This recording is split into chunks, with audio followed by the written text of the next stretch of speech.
When ancient legends are buried by taboos, the pioneers will eventually cross the endless world of machine warfare and return once again. Keywords of the novel. Machine war. The return of the pioneer without a pop-up window, machine war. The return of the pioneer. Download the complete text, machine war. The return of the pioneer. Latest chapter reading. Chapter 1. Mistakenly entering the battlefield of another star. You are listening at novelfull.audio. Chapter 1. Mistakenly entering the battlefield of another star. The engine roared. The gunfire roared. The explosion wreaked havoc.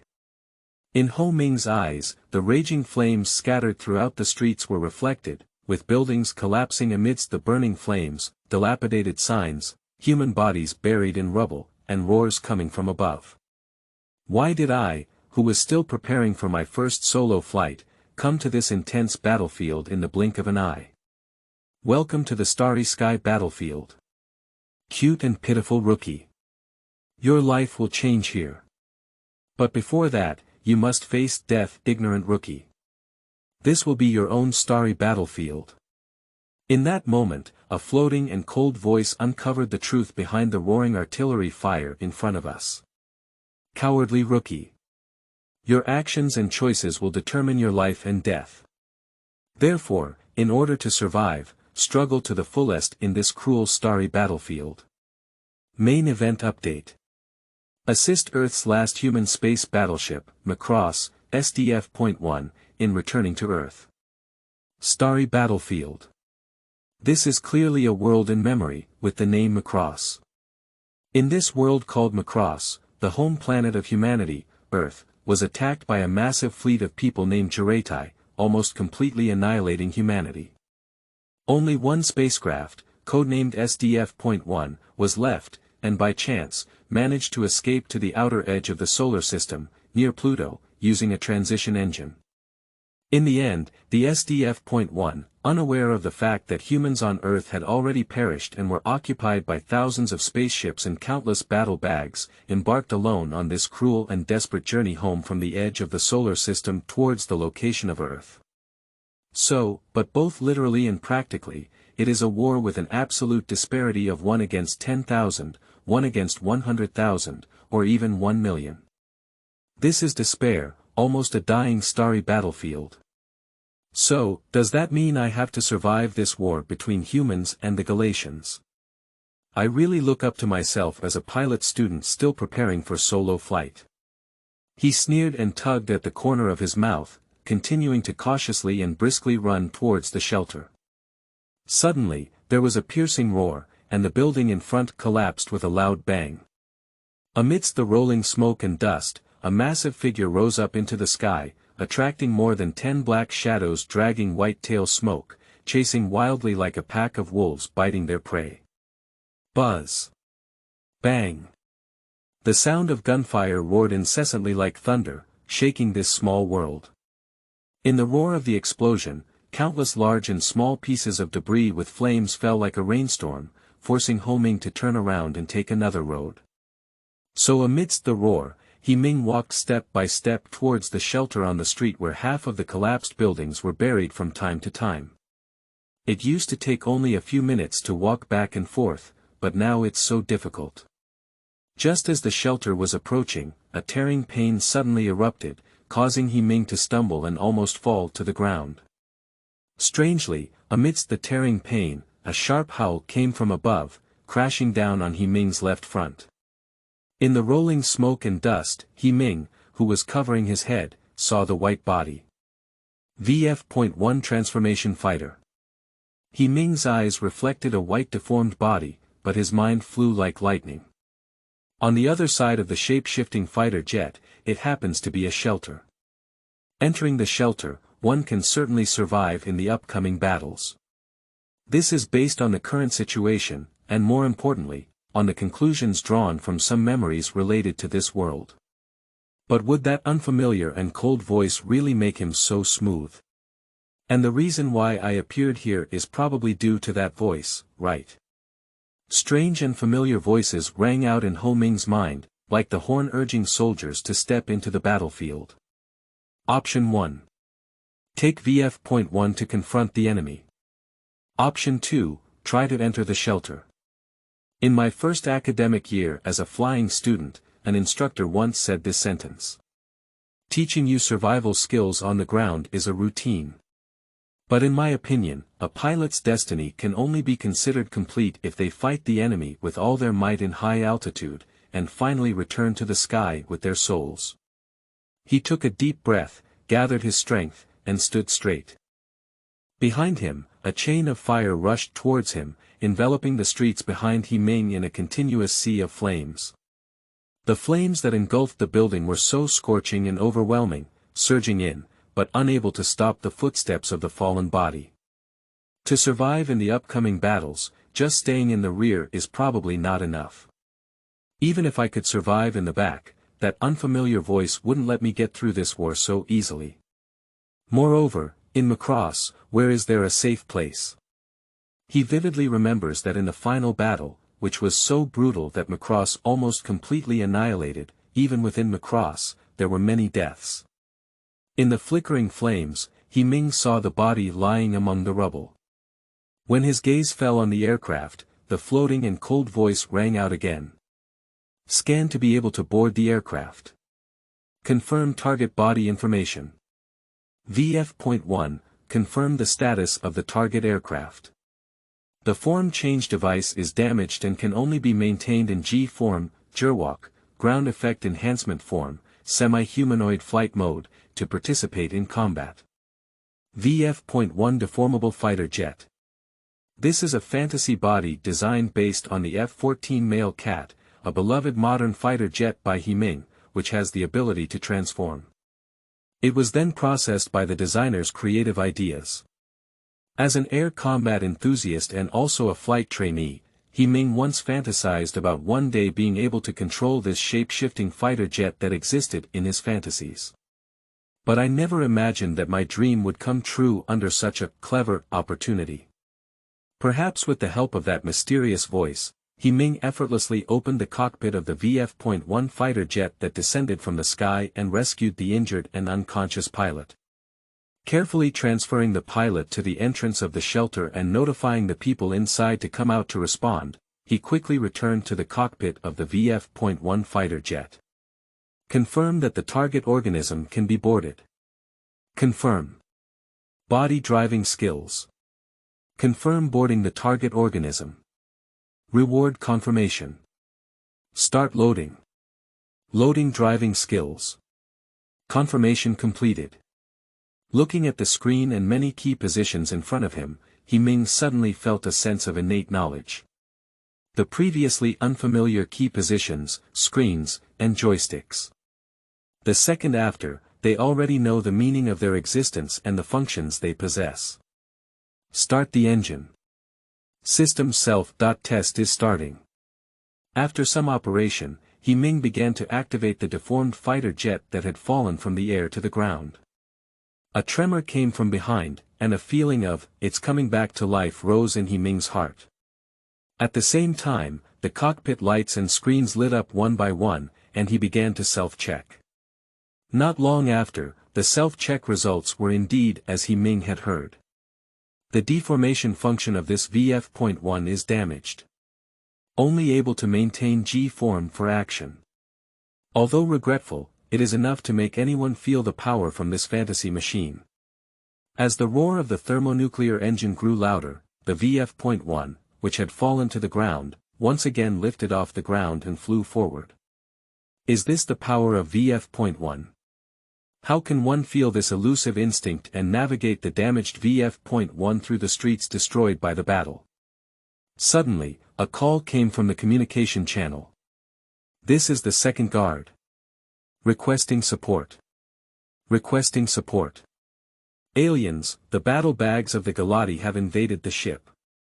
Invading the ship. The situation is urgent.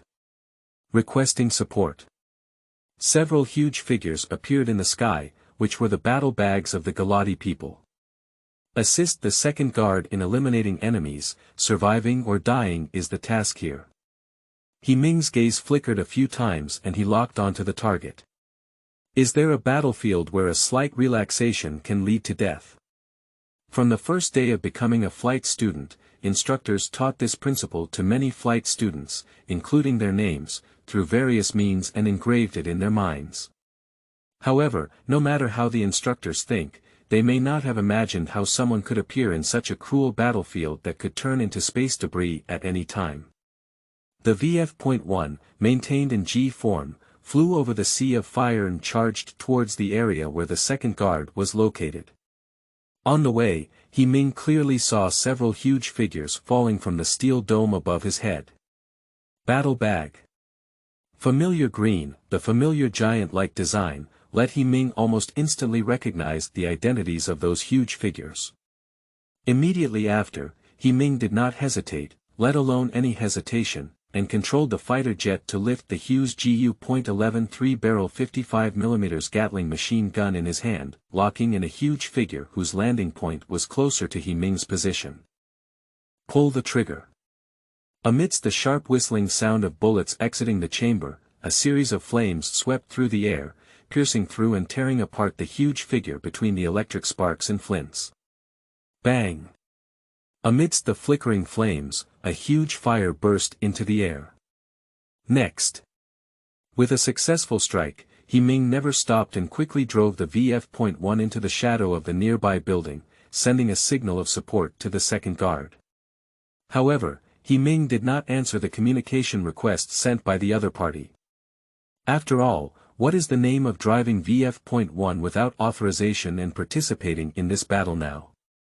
If exposed at this moment, even if not knocked down by the second guard on the spot, it would still trigger a riot. He Ming's gaze swept over the constantly flashing communication signal light and decided to ignore it. Due to the successful surprise attack, the Juradai battle bag team, which had originally attempted to launch a high-altitude raid on the second guard, had to allocate some of their energy to guard against any possible attack at any time. Therefore, it also took advantage of the situation to alleviate some of the defense line pressure faced by the second guard. In the shadow of the building, a ghostly figure appeared behind a carefully searched Girardi battle bag. As the ghostly muzzle lifted, a flash of fire suddenly appeared, and an explosion followed closely. In the firelight, the ghost disappeared again.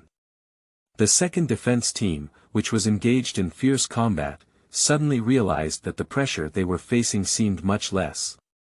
What do those aliens seem to be looking for? The captain of the second guard recalled the scene just now and quickly asked the subordinate in charge of communication.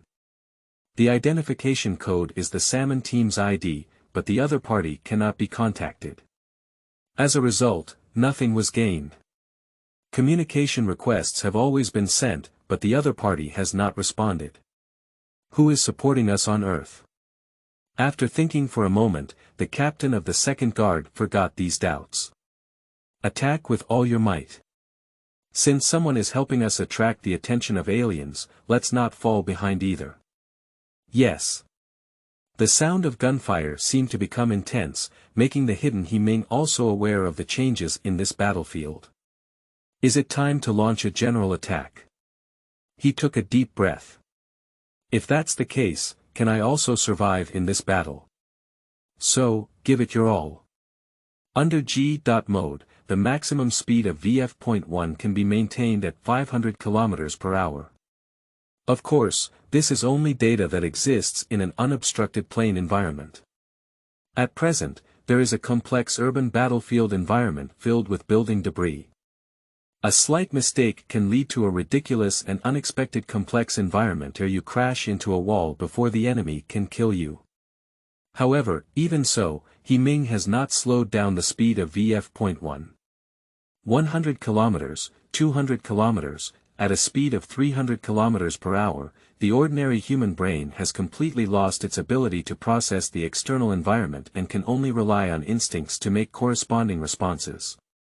But in a state where he couldn't even explain himself clearly, he was driving the VF.1 and weaving through the complex city streets like lightning.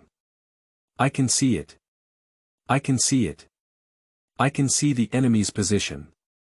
It seems that in the darkness, there is a force guiding He Ming to make precise responses time and time again, like a prophet, locking in the Jiratai battle bag hidden in the shadows at the end of the street that appears behind the building. Then, He Ming pulled the trigger. Boom. Boom. Bang.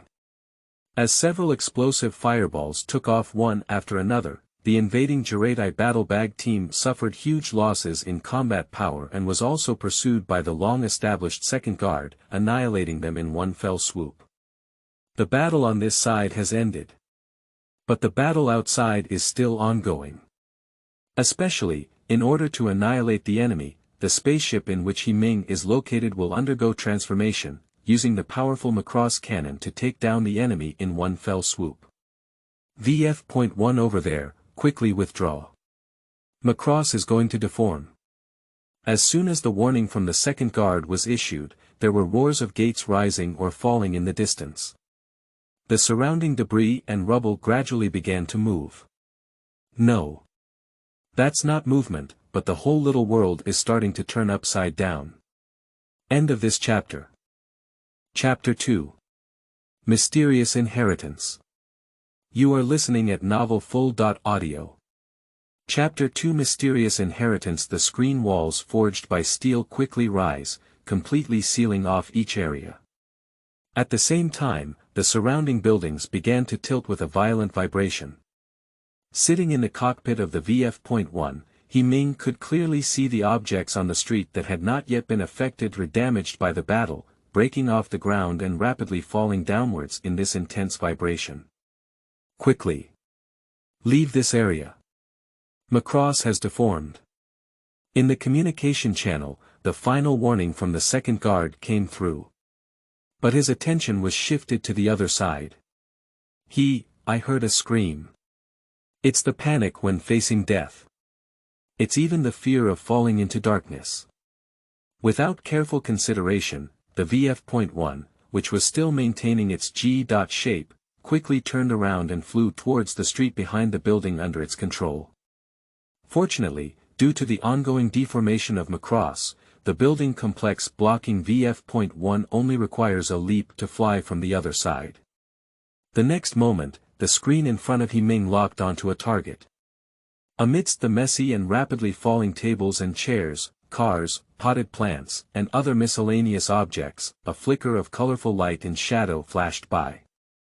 And in front of that colorful light and shadow, a pedestrian overpass stands out in front of me. In the blink of an eye, this pedestrian overpass is likely to become the burial place of the colorful light and shadow. In an instant, who knows what they should do? VF.1 lifted its right hand, emptied all the remaining ammunition from the Gatling machine gun, and smashed the pedestrian overpass in one fell swoop. It accelerated with all its might, passing through the many falling objects and approaching the colorful light and shadow in the shortest possible time. The locked icon kept changing, and in the end, the true face of that colorful figure completely appeared before He Ming's eyes. VF.1 swung its right hand to fly the falling object from above to avoid hitting the figure. No, to be precise, it's a girl wearing a colorful dress. He Ming even observed that the girl seemed to have passed out. It is necessary to include the girl in the protection of VF.1 as soon as possible. The thermonuclear engine continuously roars, coupled with its operation, driving the VF.1 to quickly and accurately shorten its distance. Then, He Ming carefully controlled VF.1 and extended his left hand towards the girl. It's getting close. The icon in front of He Ming slowly jumped, guiding He Ming and VF.1 to easily and accurately capture the unconscious girl. Suddenly, before he could breathe a sigh of relief, He Ming felt the palpitations. Boom. Close your hands to your chest and turn VF.1, who is protecting the girl in your arms, with your back facing downwards. Bang. Then, a terrifying impact swept from beneath the pitch-black street.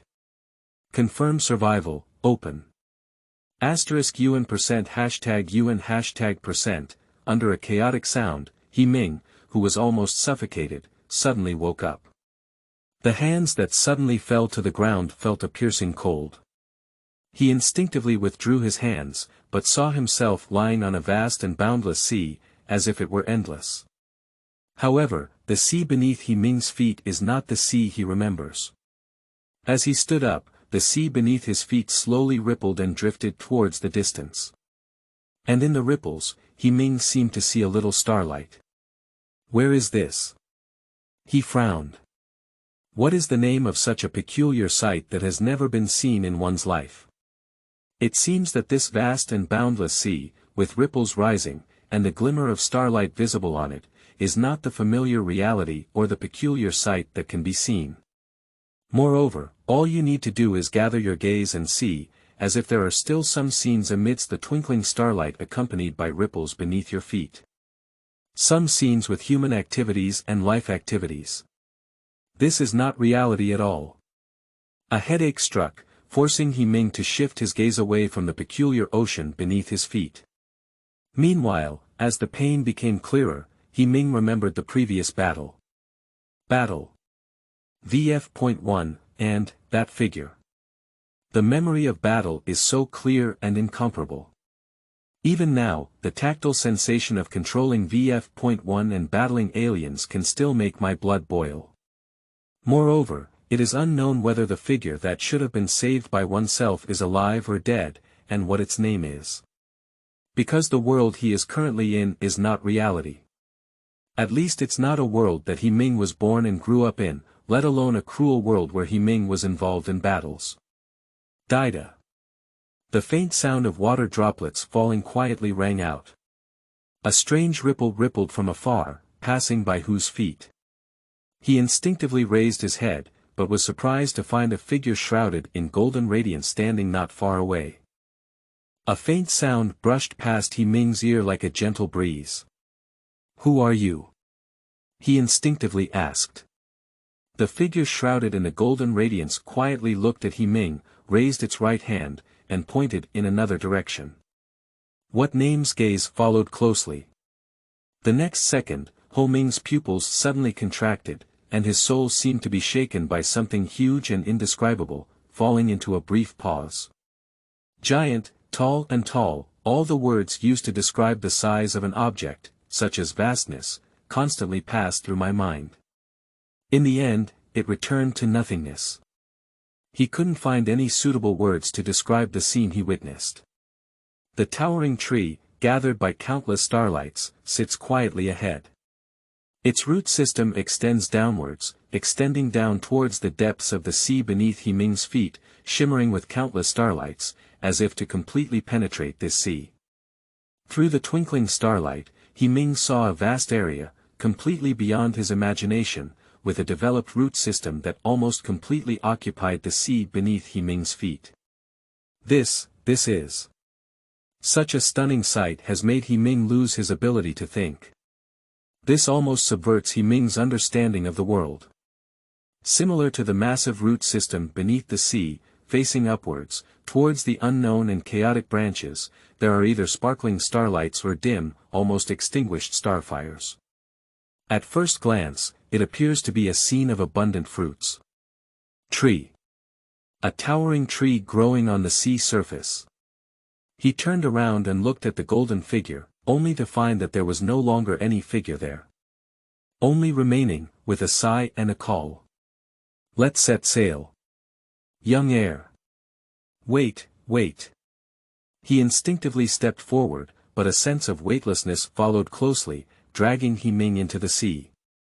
The sea, shimmering with starlight, was deep blue above He Ming's head, and heavy pressure surged towards him from all directions. Before the darkness struck, He Ming only saw the scene of the root system slowly becoming active beneath the sea, as well as countless unknown memories flooding into his mind. I don't know how long it has been, but I don't know who was in the darkness for a long time, and I don't know the situation outside. I only remember the moment when the deep pressure almost crushed his existence. An unknown force quietly grew up, protecting him from that moment of life and death. Unexpectedly, in the boundless darkness, a slightly glowing spot appeared silently, attracting the attention of what name. The delayed thinking caused by the invasion of darkness gradually became fluent. The warmth flowing on the face further accelerates this process. Dynamic event update. Please ensure the survival of Lin Mingmei. Note: the target character is currently in a state of injury and bleeding. The floating and cold voice completely awakened He Ming like thunder on the flat ground. Instinctively raising his hand to caress the warmth on his face. Upon entering the eye, there was a dazzling crimson hue. A few blood droplets followed closely and slowly drifted into Ho Ming's field of vision. Roaming. When the roar of vibration came from deep, He Ming also saw the figure floating in the air, mixed with debris. Is it her? In an instant, He Ming understood the identity of that figure. She is the person she saved. At the same time, it is also the person mentioned by that mysterious voice, Lin Mingmei. Without hesitation, He Ming reached out and opened the safety buckle, lifted his hands, and forcefully pushed open the already broken cockpit cover. With a gentle step, he flew out of the cockpit and quickly approached the girl, Lin Mingmei. It's all so strange to say. The environment in which he is currently located should be microgravity, or even an environment without gravity. But He Ming, who has never received professional training, is like a fish in water in this microgravity environment. Is it also the change brought about by that mysterious voice that made He Ming master the technique of moving in a gravity-free environment in the blink of an eye? However, at the moment, this is just a digression. Gently pushing away the clutter surrounding Lin Mingmei, He Ming's expression suddenly became solemn. The upper part of the girl's colorful skirt may be slightly damaged, but overall, it is still in good condition. The problem is in the lower part, where the glaring crimson has already dyed almost half of the skirt red. Blood droplets seeping from below the skirt are constantly filling up, until they break free from the constraints of the skirt and drift towards the distance. The situation is urgent. He gently grabbed the delicate body of the young girl, then turned around and kicked on the larger debris next to him, quickly flying towards the wreckage of VF.1 below. Dynamic event update. The target character, Lin Mingmei's life is in danger, please treat her immediately. And then establish a corresponding shelter to provide a safe environment for Lin Mingmei. The death of the character will greatly affect the future, leading to the complete extinction of Macross and the death of all humans, including you. The mysterious voice once again reminded He Ming of the importance of Lin Mingmei to him and to this spaceship. In fact, even if this mysterious voice is not mentioned, He Ming will do everything possible to save Lin Mingmei. After successfully finding the emergency cargo box under the cockpit of VF.1, He Ming breathed a little sigh of relief. Anyway, Lin Mingmei's injury should be able to receive preliminary treatment. After finding a slightly flat area around that met the basic treatment conditions, He Ming began to treat Lin Mingmei. The process of treatment went smoothly. Smooth enough to make He Ming feel a bit unbelievable. Perhaps it's due to mysterious voices. Or is it the air mentioned by the golden figure seen in the dream? That mysterious sea of stars, and the towering giant tree rooted in the sea of stars, extending countless branches towards chaos. There are too many mysteries in front of He Ming, making him unable to see the truth behind these mysteries. Especially now, in the desperate space battlefield of humanity, what can be achieved is probably only to immerse oneself in this battle. After skillfully tying the bandage with both hands, He Ming finally breathed a sigh of relief. Looking up, she brushed past Jiaying, who was bound by the bandage, and finally landed on Lin Mingmei's pale little face. Suddenly, He Ming felt a slight discomfort. Shortness of breath and flushed complexion. Ho Ming's face changed and he reached out to touch, feeling uneasy. Misfortune never comes alone. Surprisingly, it is the least desirable infection and fever situation to see after being injured and bleeding. Medication can be found in the emergency kit, but drinking water after looking left and right, Lin Mingmei applied the built-in heat dissipation patch in the emergency supplies box, then took out a flashlight and some fluorescent sticks and turned around to leave. Sorry. Please wait for me here. I'll go back as soon as I go. Even though He-Ming is not very clear about the external situation, from the surrounding situation and his experience with Lin Mingmei, it is likely that this is the isolation area formed after the deformation of Macross. In other words, this is, in a sense, an isolated island space. Moreover, it is still an isolated island space in space. Fortunately, there should still be many materials that fell here in the previous battle in this space. As long as these supplies are found, the next steps should be easy to handle. What kind of figure constantly moves back and forth between the walls and miscellaneous objects, shuttling back and forth? Every time you pass a corner or a place with a lot of clutter, He-Ming leaves behind a fluorescent stick that emits a faint light as a signpost for returning. After searching repeatedly, He-Ming returned to the wreckage of VF.1 with enough drinking water and food, and fed Lin Mingmei with medicine. Watching Lin Mingmei's condition gradually improve, He-Ming was able to let go of the big stone in his heart.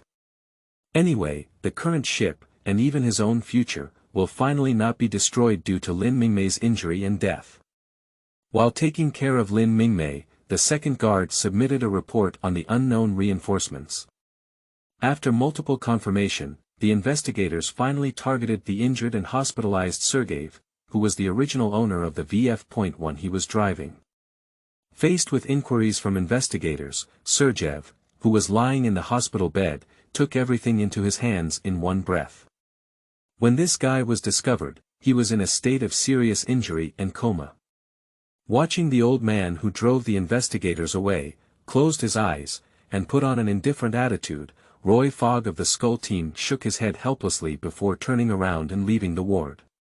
Captain. What about Captain Sergeyev? The three people waiting outside the hospital bed are Roy Fogg's team members, Ichikawa Hui, Mark Ginas, and Kawasaki Suo.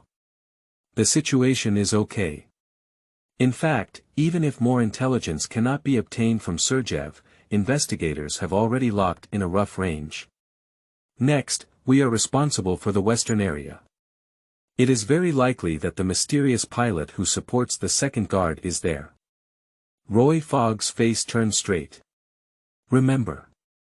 No matter what the truth is, no reckless behavior should be taken against that pilot until it is thoroughly investigated. End of this chapter. Chapter 3. Escape from Difficulties. You are listening at novelfull.audio. Chapter 3. Escape from Difficulties. Time flies by. When Lin Mingmei woke up from her sleep, she noticed that He-Ming seemed to be preparing something. Lin Ming blinked delicately, opened his sleeping bag, and with a gentle touch of his right foot, he flew lightly off the bag.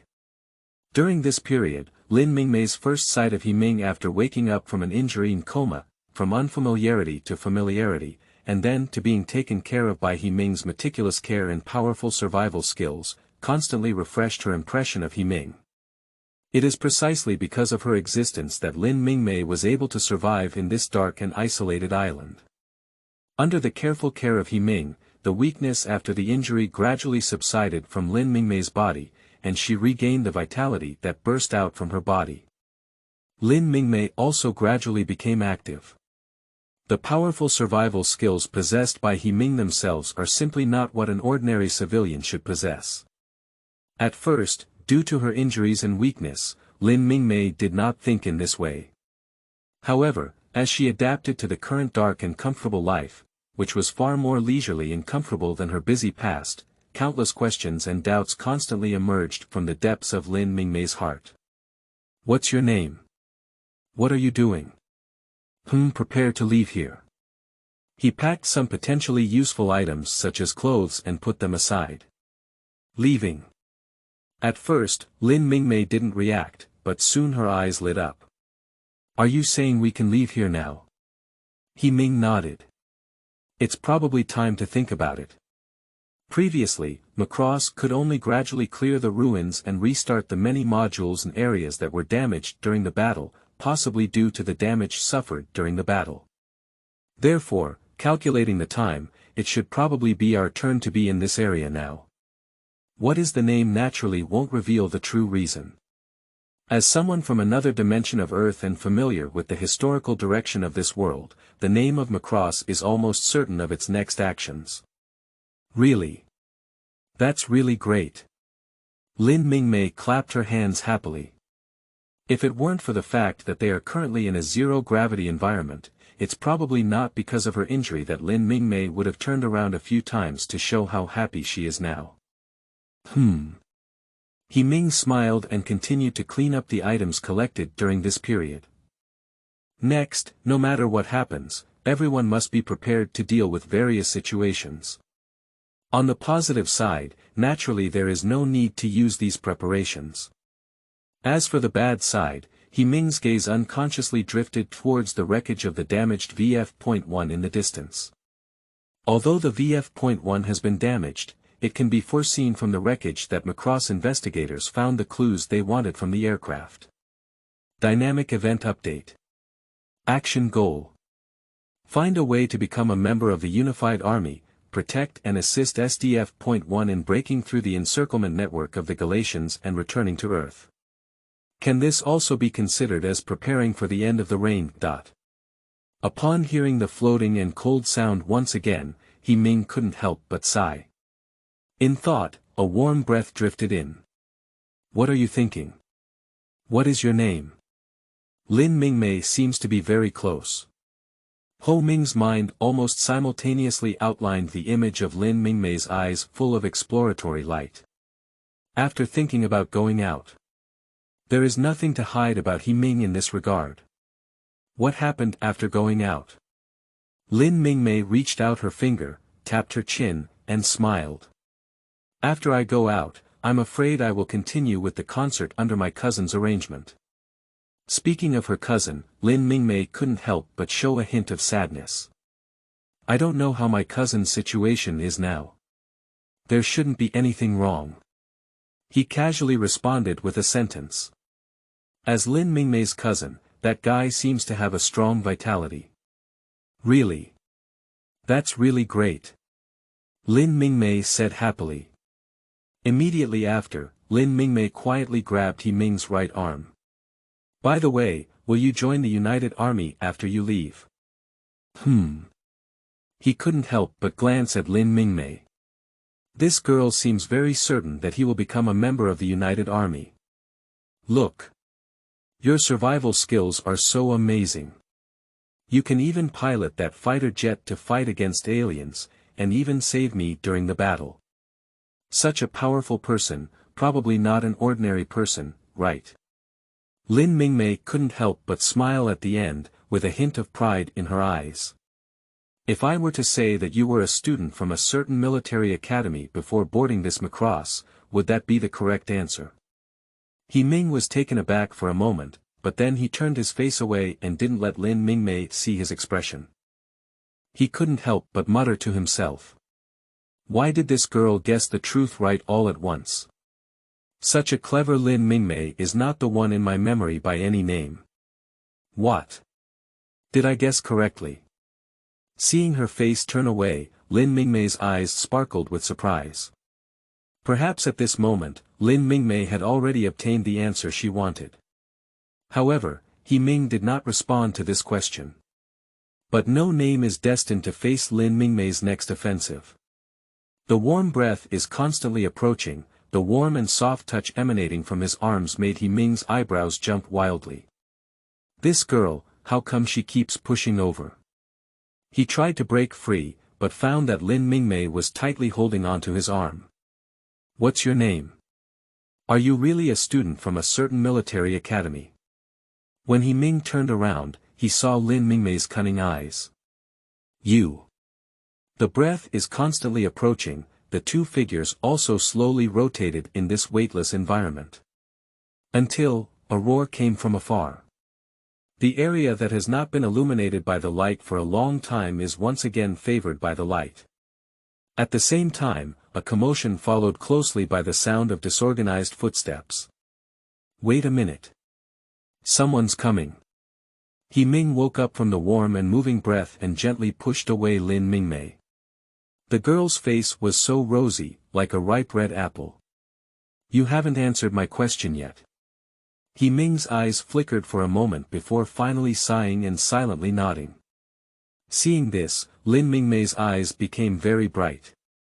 A warm and moist breath surged again. However, this time, the breath was gently tapping on Ming's ear. In the future, just call my name. What's my name?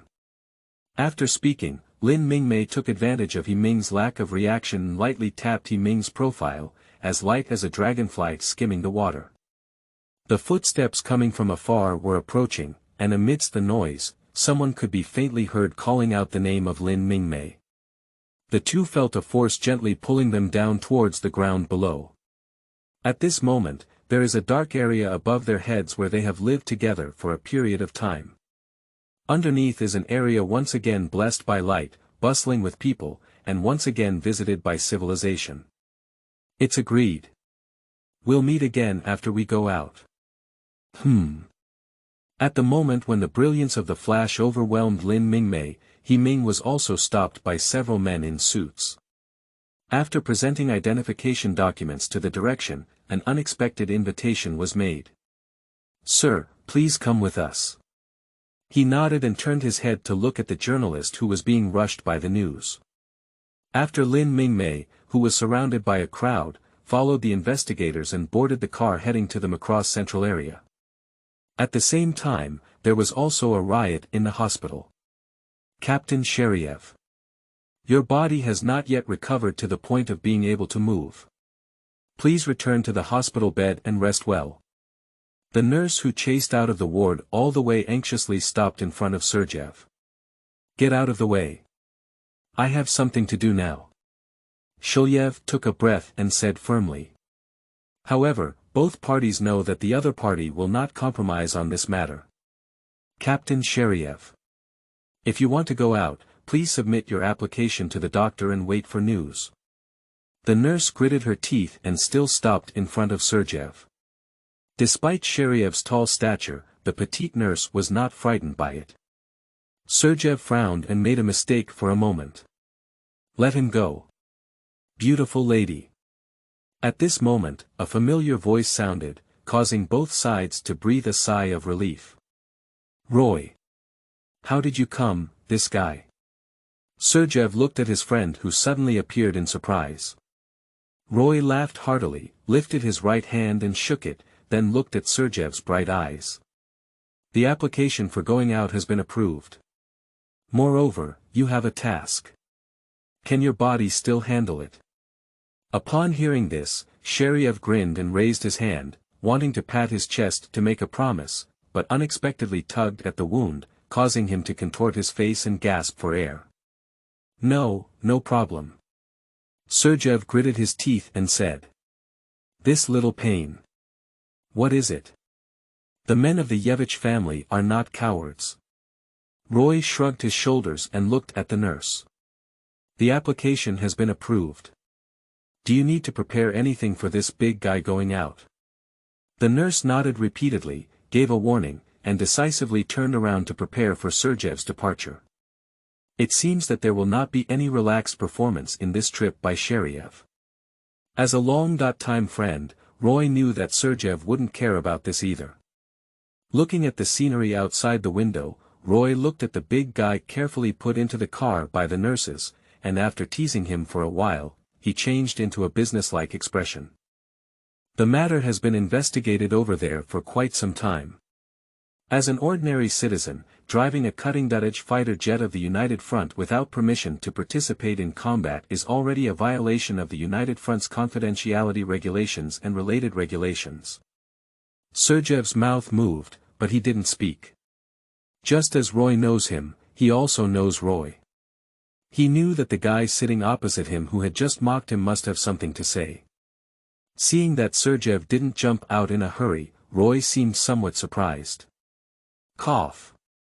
However, considering that the teenager was still driving the VF.1 to provide strong support to the second guard while experiencing a malfunction in his body, as well as various factors that would save Lin Mingmei in the subsequent operation, Macross has decided to abandon charges such as violating confidentiality regulations and issue a wartime conscription order to him.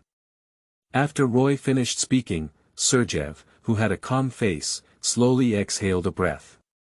This is a happy ending for everyone, isn't it? Roy glanced at the guy huddled in his seat. Isn't that what you planned from the beginning?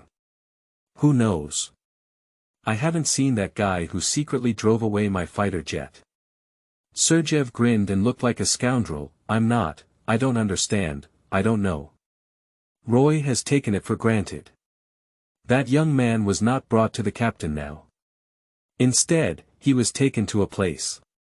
And that place, you know. Oh. Where is it? Shulyev seemed to have sensed something. Alexei Kuragin's research laboratory. Ah. Sheriev was taken aback. Kuragin. Wait. Does the captain want that guy to? Roy nodded and then sighed. Now, the readiness rate of VF.1 on SDF.1 is very tight. Therefore, even if a wartime conscription order can be issued, there may not be any extra VF.1 to configure. So, did the captain turn his attention to Kuragin? Sergeyev chuckled and glanced at Roy, saying, if Kuragin's SV-51 really becomes your teammate, what do you think? SV-51. This is a name that has been around for a long time, but not too long. A year ago, Roy participated in the battle over that small island as a member of the United Army. And the SV-51, in that battle, was a deformable fighter jet piloted by Roy's enemy, belonging to the new class of deformable fighters of the anti-United Army. SV-51, it's just SV-51. It's not D.D. Ivanov sitting inside, but our new team member. Hey. That's quite beautiful. End of this chapter. Chapter 4. Kuragin and SV-52. You are listening at novelfull.audio. Chapter 4 Kuragin and SV-52 Alexei Kuragin. This is a pivotal figure in the history of the Macross world. After the ASS.1 spacecraft, the predecessor of SDF.1, crashed to Earth, Alexei Kuragin, one of the top scientific and technological personnel on Earth, became one of the first to board the ASS.1 for exploration and research. Subsequently, after humans developed the OTM deformable construction technology using the technology obtained from ASS.1, Alexei Kuragin, as the chief designer of a three-country joint development project, successfully developed a new generation of deformable fighter jet. SV-51. Using this technology. At the same time, the participation time of SV-51 is much earlier than that of the Earth United Forces VF.0. Therefore, the SV-51, born from the Three Kingdoms Joint Development Project led by Alexei Kuragin, dealt a great blow to the Earth United Army during the Unification War. It was not until the Earth United Army's VF.0 entered service that the situation was reversed. Although the Earth Unity Army ultimately achieved victory. However, it cannot be denied that the existence of SV-51 greatly delayed the process of the Earth-Human Integration War and also dealt a significant blow to all aspects of the Earth Integration Army. As one of the personnel who participated in the battle where the Birdman, a high-tech product left by primitive civilization, appeared, Roy Fogg, who had fought SV-51 multiple times, was very clear about this. Even unforgettable.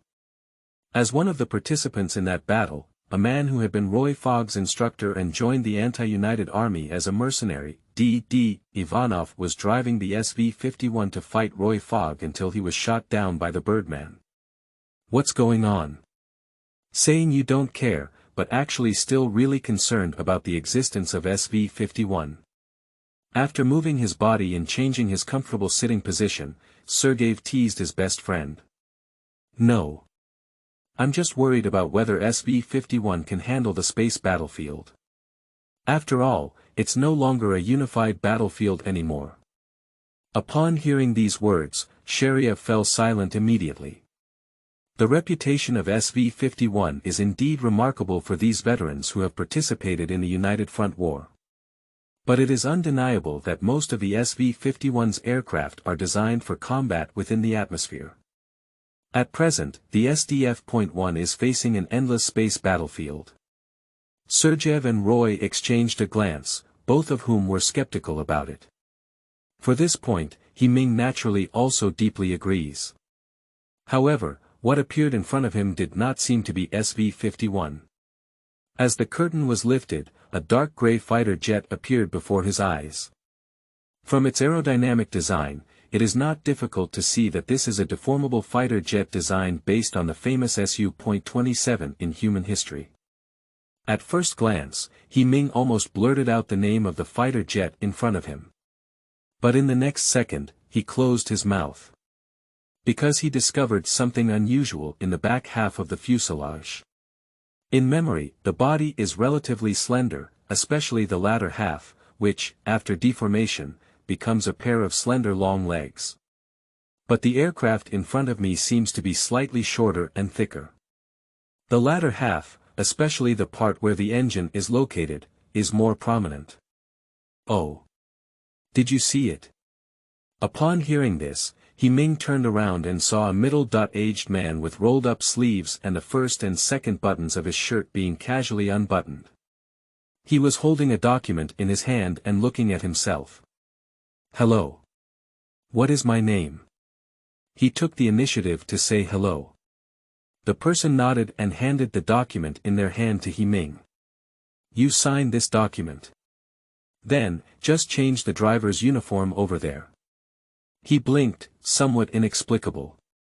On the way, the investigators did not disclose much about the next arrangements to him. However, after briefly mentioning that he would not be pursued for driving the VF.1 without authorization and requesting his cooperation with the following arrangements, he was brought here. From the performance of the middle-aged man and the fighter behind him, is it difficult to assume the role of pilot for this fighter? Seemingly sensing some confusion, the middle-aged man shrugged his shoulders and then explained. It seems that those guys didn't explain the situation to you. So, to avoid some misunderstandings, let me explain the situation. He put down the document in his hand and nodded, indicating that he was listening attentively. Please speak. I am Alexei Kuragin. Perhaps you have heard of my name, but that is not important. Now, what you need to accomplish is to sign your name on this document and become its pilot, SV-52, and participate in this war. After a pause, the middle-aged man pointed at himself. Of course. In the upcoming battles, I will participate in the maintenance of SV-52 as a maintenance division. SV-52. There is no problem with the name of signing the document and becoming a fighter pilot. He came for this. Just, SV-52 is actually the fighter behind me. In his memory, after the end of the Unified War, the only two remaining SV-52s in the world were taken over by the Unified Army, and eventually assimilated with ground facilities into nothingness under the invasion of the Galati's basic fleet. You seem surprised that SV-52 will appear here. Kuragin smiled, also realizing his surprise. The two SV-52s taken over by the United Army are not the real SV-52s, but rather the bodies perfected by the anti-United Army based on the original design. In my opinion, they are just an extension or final version of the SV-51. Speaking, Kuragin pointed to the gray fighter behind him. Now, behind you is the real SV-52. The real SV-52 was designed and manufactured under the premise of space war. The real SV-52. A fervor couldn't help but rise in He-Ming's heart. Perhaps it was because legendary figures like Alexei Kuragin appeared before our eyes, perhaps due to the legendary SV-52, in short, at this moment, He-Ming abandoned his hesitation and left behind a decisive and quick action to sign his name on the document. Kuragin was a bit surprised now. He thought there would be some hesitation about his name, but he didn't expect the other party to sign his name immediately. Kuragin did not know that after the First Interstellar War, he would be one of the cutting-edge fighter design and production giants that will influence the future air combat situation and control the design and manufacturing of several generations of cutting-edge fighter jets. The founder of General Galaxy. Nature will not know why one dares to be so decisive. Alright. So, should we start testing now, or should we talk about actual combat? Who handed the document to Kuragin? Kuragin blinked, calmed his inner surprise, and nodded. Now we need to conduct an ignition test. After you change into your driver's suit, board SV-52 and prepare to start the engine. I will guide you on the side. Understood. After clarifying the matter, both sides acted very quickly. Before long, He Ming, who had changed into his driving suit, had already entered the cockpit of SV-52. Just like sitting in the cockpit of the VF.1 before, the person sitting in the cockpit only needs to touch the buttons, screens, and other positions with their eyes, and they will have a natural feeling of knowing their existence and significance. Confirmed passenger capacity. SV-52. Confirmed driving skills, complete. Confirmed availability for boarding. SV-52 has not yet been registered for ownership. Confirm registration ownership. The mysterious voice once again appeared, bringing more questions that made who care. Registration of ownership. Is this claiming SV-52 as one's own? How do you feel? Next to him, Kuragin stood on the ladder and watched as He Ming sat in the cockpit. Very good. Can I be considered the first pilot to sit in the SV-52 cockpit? He compared his thumb and made a small joke, temporarily putting aside the doubts brought by the mysterious voice. The place where he is now is SDF.1, which is the last battleship of the Earth-Human United Army and also the only Reliance that can survive in this universe. So, why not make a hasty decision in such an unknown situation? Of course. If the situation permits, who will not hesitate to confirm ownership? After all, this is the latest deformable fighter jet. Probably. However, it depends on the subsequent situation and arrangements from Captain Grobar. Kuragin did not say enough. He Ming has no objection to this either. If only by signing that document, one could become a member of the United Army, and the pilot of the SDF.1, the mysterious voice would have been heard by He Ming long ago. It hasn't appeared yet. I'm afraid there are other factors that need to be completed later. So, all I need to do now is start the engine. Of course. However, the subsequent arrangements will depend on the situation after starting the engine. Kuragin's answer was also expected. The engine is turned on. System self.test. Following Kuragin's instructions, he gradually completed each testing project step by step. After some operation, the thermonuclear engine finally entered a stable operating state and smoothly entered the optimal operating mode. He gave a thumbs-up gesture to Kuragin, who was standing next to the control panel. However, this time it's a bit different. Kuragin understood. Immediately responded with a gesture of temporarily shutting down the engine. He Ming nodded. Immediately, the roar of the engine gradually subsided until it no longer made a huge noise. Kuragin gestured for a moment of waiting, picked up the communicator beside him, and it was a communication. A few minutes later, Kuragin's expression gradually became more serious. What's the name? The startup test just now was pretty good. Is there any problem with the test entering the flight phase now? No. The answer from He Ming was very straightforward, causing Kuragin to nod. So, now we're entering the flight test phase.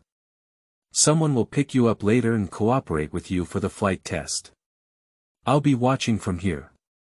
Understood. Amidst the roar of the takeoff and landing platform, the SV-52 carrying its name slowly ascended the takeoff passage, leaving only a silhouette to welcome the hurried arrival of Roy and Sergev. Professor Kuragin. That boy. As old acquaintances who have gone through the unification war together, Roy and Sergev are not unfamiliar with Kuragin. On the contrary, sometimes Kuragin would communicate and exchange ideas with these elite pilots, seeking inspiration for the design of cutting-edge fighter jets. I'm out. Kuragin pointed to the slowly closing ceiling. SV-52 has followed the trajectory of the takeoff and landing platform and entered the takeoff channel. It is expected that the first flight test will be conducted immediately under the arrangement of the command center. The news Roy received is that he will cooperate with Kuragin to conduct ground power on tests. How did it turn into a flight test? Ha ha ha. I didn't expect that you, Professor, are also someone with a quick temper. Unexpectedly, Sheriev burst out laughing, causing the two of them to stare together. What? Did I say wrong? Just a beginner, a rookie, should have pushed him out for a flight test like this. Even though we are in space now and don't have the trouble of taking off from the ground, if we collide with something, let alone SV-52, that guy will probably have to suffer a while, right? Kuragin chuckled, and without explanation, he casually took out a document from the operating table and threw it to Sergeyev.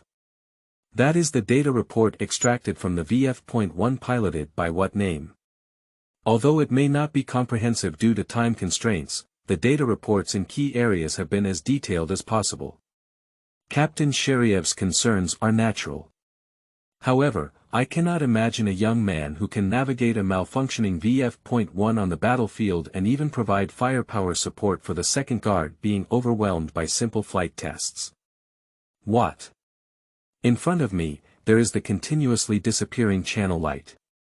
In my ears, there was the roar of the takeoff and landing platforms. Ming sat quietly in the cockpit of SV-52, silently adjusting his emotions and body, waiting for the moment of takeoff to arrive. This is different from driving VF.1 before.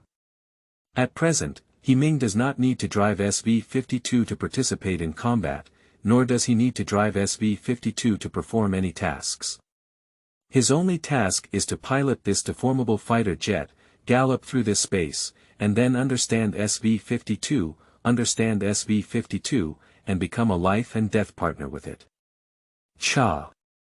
Unexpectedly, a slight electric current sound came from the earphone. It's communication. He lowered his gaze and raised his hand to press the flashing communication button. This is Delta 1. SV-52, please answer if you receive it. Then, a portrait of a woman appeared on the screen. Brown long hair, a serious expression, the white military uniform, presumably, this is the one named Misa Hayes. What is the name of answering the question? This is SV-52. Delta 1, please go ahead. SV-52 flight test plan number 1 has been approved. Takeoff channel 03. Flight route 132, time 0910. Flight time limit of 60 minutes. Please reply upon receipt. Understood. Takeoff channel 03, flight route 132, time 0910, flight time limit of 60 minutes. He repeated it once. Also, please note that at 0945, a reconnaissance team will return. Please be sure to pay attention to the situation near the route. If necessary, the flight test must be terminated and return immediately. Understood. In between, SV-52 has arrived at the takeoff platform and, with the assistance of the already prepared maintenance team, has installed an auxiliary engine. This made Ming both surprised and expected. It seems that even without their own intervention, this SV-52 is already ready to launch an attack. End of this chapter. Chapter 5. Accidents in Testing. You are listening at novelfull.audio. Chapter 5 Accidents in Testing SDF.1. Bridge.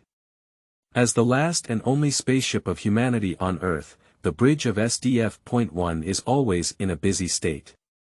Whether it is the current issues related to people's livelihoods or the problem of facing the attack of the Galati fleet, all have been resolved on the SDF.1 bridge. As the captain of this spaceship, Grobar never imagined that he would have such a day again. Fortunately, Earth Unity has gathered the top talents of Earth Unity in order to quickly put this SDS.1, which was reborn from the ashes and built on the wreckage of ASS.1, into use. It is precisely because of the presence of these top talents that Grobar was able to maintain the operation of this SDF.1 and embark on a journey back to Earth in the vast space. However, In addition to the issue of maintaining people's livelihoods, Grobar also needs to constantly monitor the maintenance of the armed forces on the SDF-1. Captain. SV-52 has completed the test flight mission according to the original plan. Please provide instructions. Morse Weisha reported to Grobar about the situation with SV-52. As a combat control personnel of the SDF-1, Misa Hayes does not quite understand why Grobar deliberately set aside a period of time for the SV-52 to conduct a test flight mission. At the same time, she is also more concerned about the pilot on SV-52. No, that civilian will be involved in this mission. Really?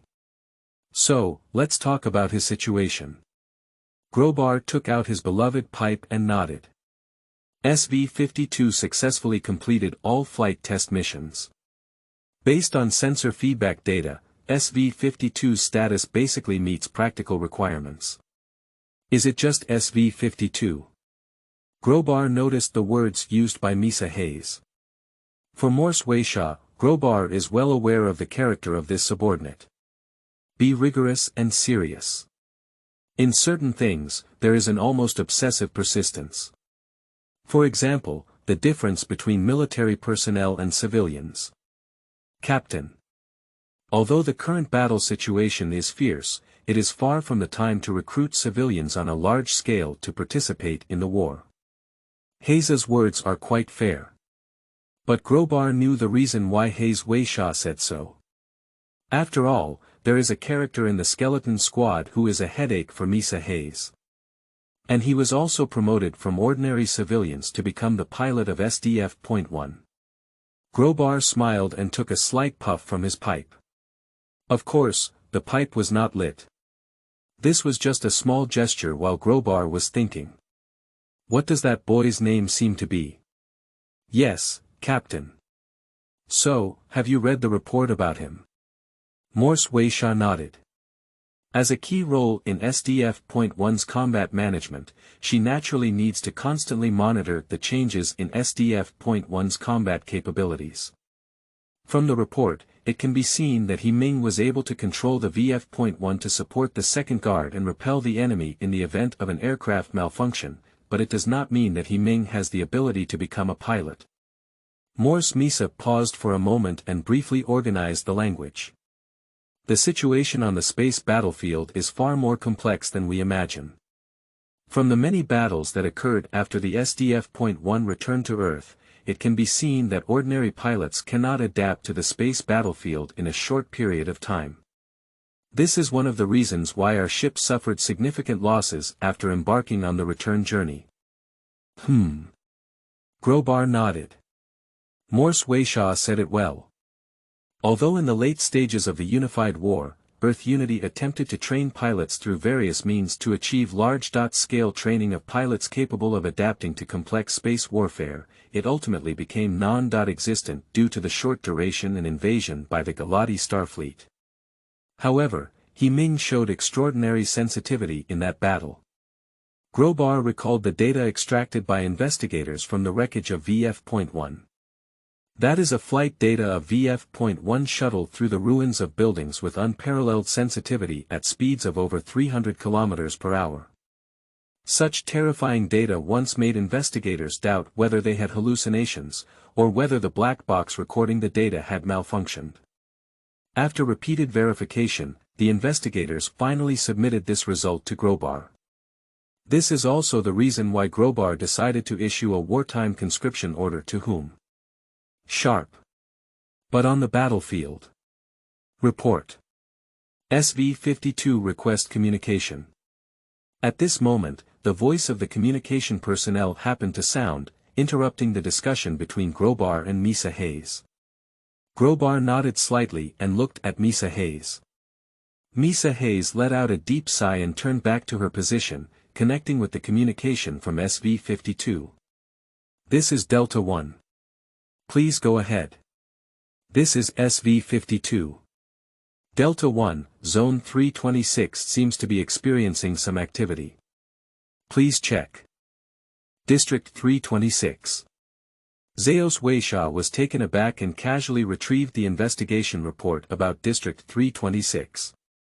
Half an hour ago, the reconnaissance team had conducted an investigation of District 326. There were no abnormalities. Let SV-52 take a look. Grobar stood next to Misa Hayes and spoke slowly. Captain. Misa Hayes was somewhat surprised. Don't be surprised. After all, this is also part of the test flight mission. Test flight mission. I have already completed all the projects. Understood. SV-52 adjusts the test flight target area to Zone 326. Start executing. Obviously, SV-52 heard the conversation between Misa Hayes and Grobar. And, the following actions were adjusted accordingly. Wait. SV-52, please don't take any action without authorization. Delta 1. The command just now has been confirmed. Is there any problem? The other party's rhetorical question left Misa Hayes speechless for a moment. Is it difficult to argue that you are in a conversation with Captain Grobar? The other party, upon learning that the sentence was spoken by Captain Grobar, would probably be more convinced of this order. Helpless, Misa Hayes had no choice but to adjust the surrounding reconnaissance teams. SV-52, another reconnaissance team will arrive at Area 326 for investigation in 10 minutes. After you hand over to them, you will immediately return. SV-52 understands. After disconnecting communication with SDF.1, he smiled slightly. I heard the conversation very clearly just now. On the bridge, there was only one person who could converse with Misa Hayes in a superior and subordinate tone. That is the captain of SDF.1, Grobar. Someone spoke up and asked themselves to drive the SV-52 on a trip. The name will naturally not be missed. From the sound coming from the SDF.1 bridge, it seems that Grobar has already noticed him. In other words, it is not necessary to follow the process step by step and become a pilot of SDF.1. Perhaps, dynamic event update. The SDF.1, which is heading back towards Earth, has encountered numerous obstacles. The large number of reconnaissance units of the Gerardians has made SDF.1 feel anxious. In order for SDF.1 to use Jupiter's gravitational slingshot effect for acceleration plans to be unobstructed, it is necessary to eliminate the Gerardians' reconnaissance units monitoring SDF.1 operations as much as possible. Objective: to clear the Gerardi reconnaissance unit that appears in Zone 326. Sure enough. As he took on the reconnaissance mission to the 326 area, the mysterious voice also appeared. As expected. It is almost certain that the reason for the appearance of the mysterious voice was triggered based on his current actions. 326 area. Originally, the test flight mission of SV-52 did not include the 326 area, but as it approached the 326 area, He-Ming felt a slight mistake. But there is no way to start. It can only be considered as some kind of intuition. So, there was the inquiry just now. Proof of facts. This exploration has indeed brought some results to He-Ming. Coincidentally, Grobar appeared there. Coincidentally, he also heard that inquiry. After scanning the fuel consumption and remaining capacity of the propulsion system, He-Ming drove the SV-52 towards the 326 area to carry out this sudden reconnaissance mission. Of course. He-Ming's gaze also fell on the weapon fence. The Gatling machine gun and missile displayed on the screen have a capacity of 0. The entire SV-52's armament has no other weapons except for the tactical dagger newly added by Kuragin. In addition, the current situation of SV-52 can be described as bare-handed. Wait. Captain. SV-52 is not equipped with any weapons now. This is something that Misa Hayes remembered. Oh, really? Grobar just nodded in response to his capable subordinates. Captain. Please cancel the mission immediately. No. I'm afraid it's already too late. Grobar held a match in his hand, seeming to want to light the tobacco in his pipe, but in the end he let it go. Because there is another message coming from SV-52. It is a warning for discovering enemy planes. This is SV-52. Found enemy planes. Found enemy planes. SV-52, please evacuate immediately. Please evacuate immediately. The reinforcements will arrive soon. Please avoid contact with enemy planes. The most worrisome thing for Misa Hayes ultimately happened. The SV-52 without any weapons actually encountered the enemy. Grobar picked up the match and lightly rubbed it, igniting a flame in the air.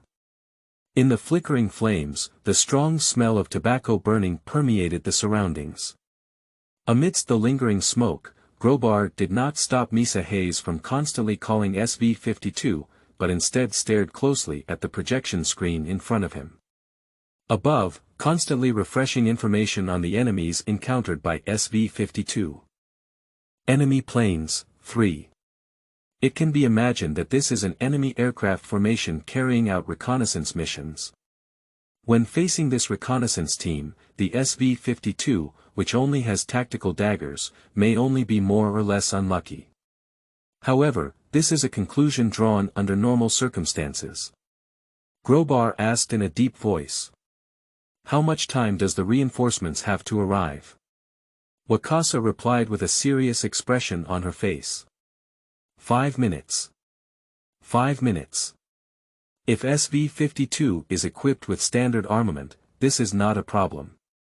However, the current situation is that SV-52 is only equipped with one tactical dagger. Combat Bag 3. They are Standard Type 2 and Reconnaissance Type 1. It's really unexpected. As the distance approached, He Ming had already seen the rough outline of the enemy. At the same time, they were also attacked by the enemy at first. Several bright beams tore through the darkness in front of SV-52 and bombarded it straight. This is the radiance emitted by the electron particle beam cannon. It must be a masterpiece of the medium-caliber electron particle beam gun equipped in the standard combat bag. Seemingly aggressive, it was easily avoided by He Ming driving the SV-52 with a few barrel roll maneuvers.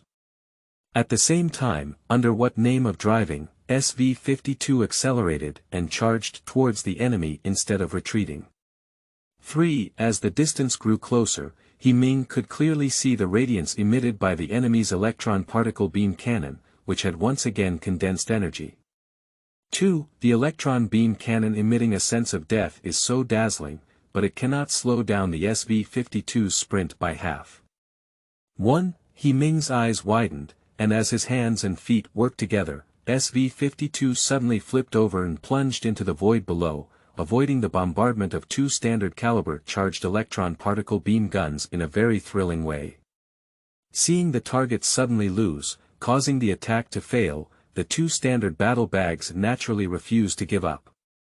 As the flames of the thrusters surged, the two standard battle bags turned downwards and accelerated to catch up. Little did they know that at the moment they had just completed their acceleration and turn, a remnant rushed up from below, and lightning flashed between the two standard battle bags. When an ominous premonition had just risen from the hearts of two standard fighter jets, the reconnaissance fighter jet, which should have been protected by them, lost its signal and disconnected from the communication network. Ignoring the powerful overload caused by the rapid change of direction, the two standard battle bags forcefully changed direction, facing the direction of the reconnaissance type of the battle bag. A tactical dagger was stabbed straight into the top of the reconnaissance type of the battle bag from above. As one of the main components of the combat bag reconnaissance type, the radar shattered with a loud bang under the thrust of the tactical dagger, unable to stop the SV-52 from swinging the tactical dagger in the slightest. Underneath the shattered steel armor, there seemed to be a surging crimson attempting to emerge along the tear of the tactical dagger. No need to ask, this battle bag reconnaissance type, with both humans and aircraft, was completely destroyed by the tactical dagger of SV-52. Ka. Void cannot transmit sound. However, Ming heard the sound transmitted back from the tactical dagger, all the way along SV-52's arm to the torso. The tactical dagger sliced open the armor of the battle bag, revealing the interior of the egg-shaped cockpit completely before the eyes of the Galati. A frightened gaze, the bright red liquid permeated around the cockpit, they are all telling one thing. How the poor pilot of the Jiratai died tragically under the tactical dagger of SV-52. The trailing light from the machine gun swept across, but only hit the Jiratai star pilot who died tragically under the tactical dagger, and he was buried in the explosion along with his damaged battle bag reconnaissance type. Above the dazzling explosion radiance, there were remnants left by the SV-52, which had already returned to fighter form and accelerated evacuation. Just now, Ming utilized the deformation ability of SV-52. Taking advantage of the moment when SV-52 instantly descends and disappears from the enemy's view, switch to G mode and forcefully push the propulsion engines of both legs to their maximum output. So, in the sudden increase in overload, the acceleration force of the thermonuclear engine suddenly exploded, causing the SV-52 to charge straight up like a ground rocket, easily brushing past the standard pursuit formation of the battle bag that had not yet reacted, and rushing behind the reconnaissance type of the battle bag in one fell swoop. As a result, SV-52 used the tactical dagger in his hand to strike successfully and fly away. This blow is truly beautiful. However, the next battle is likely to be a bitter one. Regardless of the name and the astonishing performance of the SV-52 just now, the situation remains bare-handed as the SV-52 faces the pursuit of two fully armed battle bags of the standard type. End of this chapter. Chapter 6. The Little Butterfly Flapping Its Wings. You are listening at novelfull.audio. Chapter 6. The Little Butterfly Flapping Its Wings. Enemy Aircraft 3. Drop 1. The changes in posture displayed on the tactical projection screen made Misa Hayes' eyes widen, and even more so, Grobar couldn't help but stand up. What happened just now? Due to the fact that the situational demonstration, which was collected and analyzed by radar data, could not immediately demonstrate the combat situation, Grobar and Misa Hayes couldn't help but exchange glances after seeing the demonstration results from the tactical projection screen. This type of maneuver is not something that ordinary pilots can perform. No, this maneuver is quite popular among VF.1 pilots, but only a few pilots are able to integrate it into actual combat. Do you have any information under what name? Grobar said in a low voice. Now, he urgently wants to know his personal information. He needs to see everything on the central computer of SDF.1. Yes. Captain. Kamesa did not personally retrieve the information, but instead asked the nearby CIC to take care of it and looked at Grobar again. Captain. My subordinates believe that SV-52's performance is already in line with the average level of active pilots. So, should we immediately withdraw and strive to meet with reinforcements earlier? Just do it. Grobar no longer insists. With a bare-handed posture, under the siege of 3 enemy planes, he shot down one of them. This strength is enough to prove the value of his name. Especially in the current situation where SDF.1's combat power is tight, discovering such outstanding seeds is undoubtedly good news. In the pitch-black void, beams of charged electrons kept sweeping through the void, attempting to shoot down the agile deformable fighter ahead. However, no matter how the 2 standard battle bags chasing behind pursued, they could never capture the opportunity to shoot down the SV-52 in one fell swoop. Has the action changed? As he became more proficient in driving the SV-52, Ming felt a hint of strangeness and couldn't help but look up at the nearby rearview mirror. As expected. The charged electron beam, which was supposed to alternate shooting, quietly slowed down at some point. Alternatively, it could have gone from 2 shots to 1, although there were only some differences in shooting frequency, it could not conceal a fact. That is to say, the other party has lost patience in this pursuit and changed their pursuit strategy instead. Ambush. In this void of space, there are not many things that can conceal the body. In the distance is the massive Jupiter, and upon arrival, it is the location of SDF.1. Finally, it is the 326 region where it is located. So, there is only one way to set an ambush. He focused his attention on the beam of charged electrons coming from behind. Together, Dow, 3 ways the bright and deathly beam swept over the right side of SV-52, and the energy impact it contained caused a slight jolt in its flight posture. In the midst of this turbulence, He-Ming did not panic at all, but instead saw through the other party's intentions. Right there. What kind of spirit is incredibly concentrated? At some moment, a slight wave was captured by what name? It's the existence of the enemy. It's a surge of killing intent. Enemy, it's over there. In He-Ming's eyes, there was a surge of killing intent, and SV-52 also responded to He-Ming's intention. After evading the standard attack of the rear battle bag with several barrel roll maneuvers, and performing maneuvers similar to the S-brake maneuver again, it quickly flew downwards. As soon as I saw SV-52 perform this extremely familiar move again, a pair of eyes widened in the standard cockpit of the battle bag following behind it. Why doesn't this look familiar? This is clearly the fake action of killing their teammate just now. However, even if this Girardian can see the maneuver of SV-52, what can he do? The location of the ambush is nearby. If SV-52 were to use this fake action to escape, their ambush would not only fail, but even the sacrifice of their teammates would be in vain.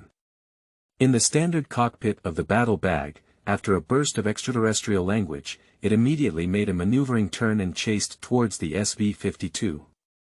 Oh! Did you catch up with me? He-Ming felt the increasingly obvious killing intent behind him and couldn't help but curl his lips.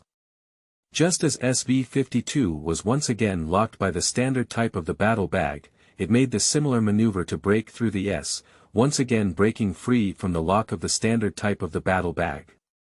Over and over again, the repeated occurrences of target loss also gave the Girati Astro pilot, who was chasing SV-52, a strange feeling.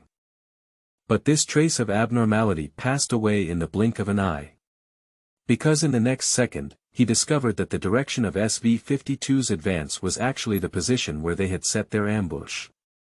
After discovering this fact, he immediately notified his teammates and prepared to ambush SV-52.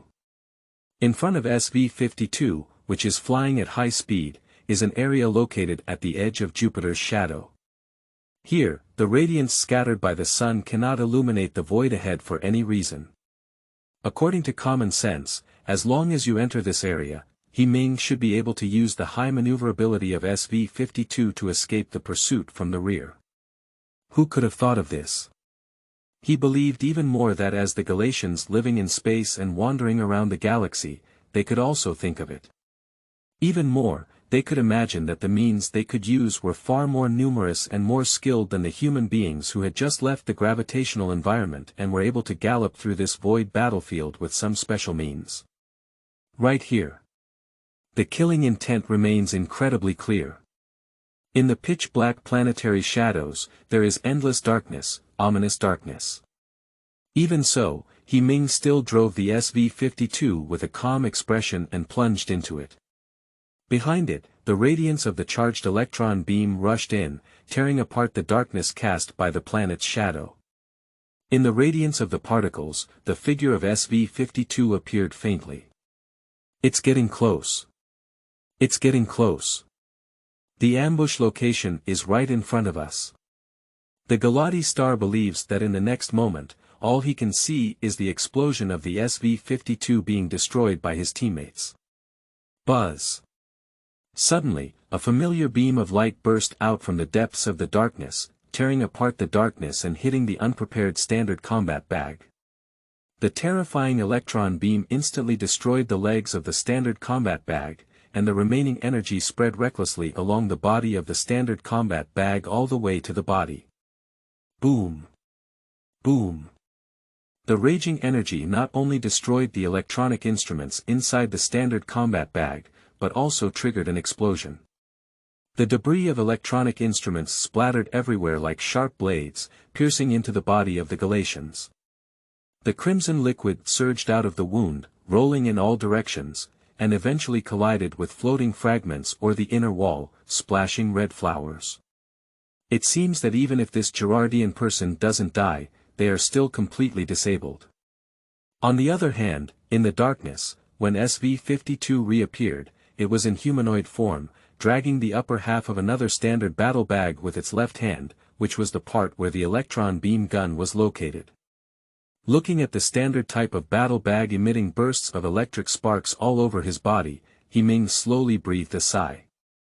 Just now, being in the darkness of the planet's shadow, saying that you're not afraid is false. It is precisely because of this fear that He-Ming was able to deal with the enemy lurking in the darkness with an extremely clear state. The one lurking in the darkness. What darkness brings to humanity is also able to bless others. In the darkness of the planet's shadow, a battle bag standard model that has shut down most unnecessary systems and only retained the energy of weapon systems and basic power systems is quietly waiting for the arrival of SV-52. As long as a teammate sends a signal, this standard battle bag hidden in the darkness, like a dead space floating garbage, will unleash a deadly blow, killing the SV-52. However, with the guidance of his teammates, he watched SV-52 rush into the darkness from a divine perspective. He never expected that as a prey, He-Ming could also discover him from a similar perspective and lock him in. The radiance of the electron beam is fleeting.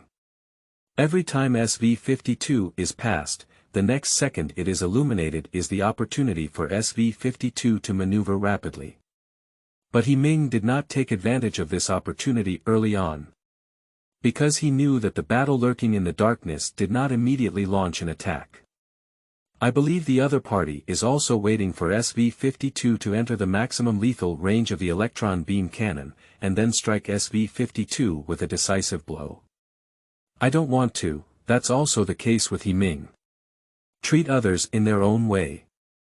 Another beam of charged electrons tore apart the darkness, passing over SV-52 and completely exposing its trace to the eyes of the ambush. Opportunity. The same idea, different languages, at this moment, it rings out coincidentally. The radiance of the condensed energy of the electron beam cannon shines like starlight.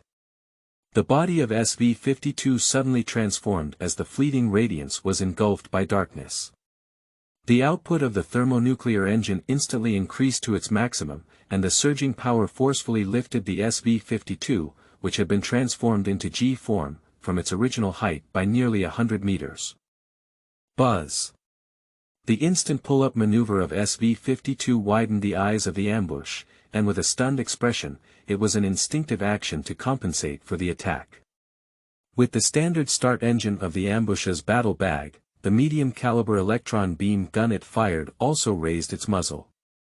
Between the electric and firestones, a beam of charged electrons was emitted with a bang, but it was unable to hit the SV-52, which had already been elevated to a higher position.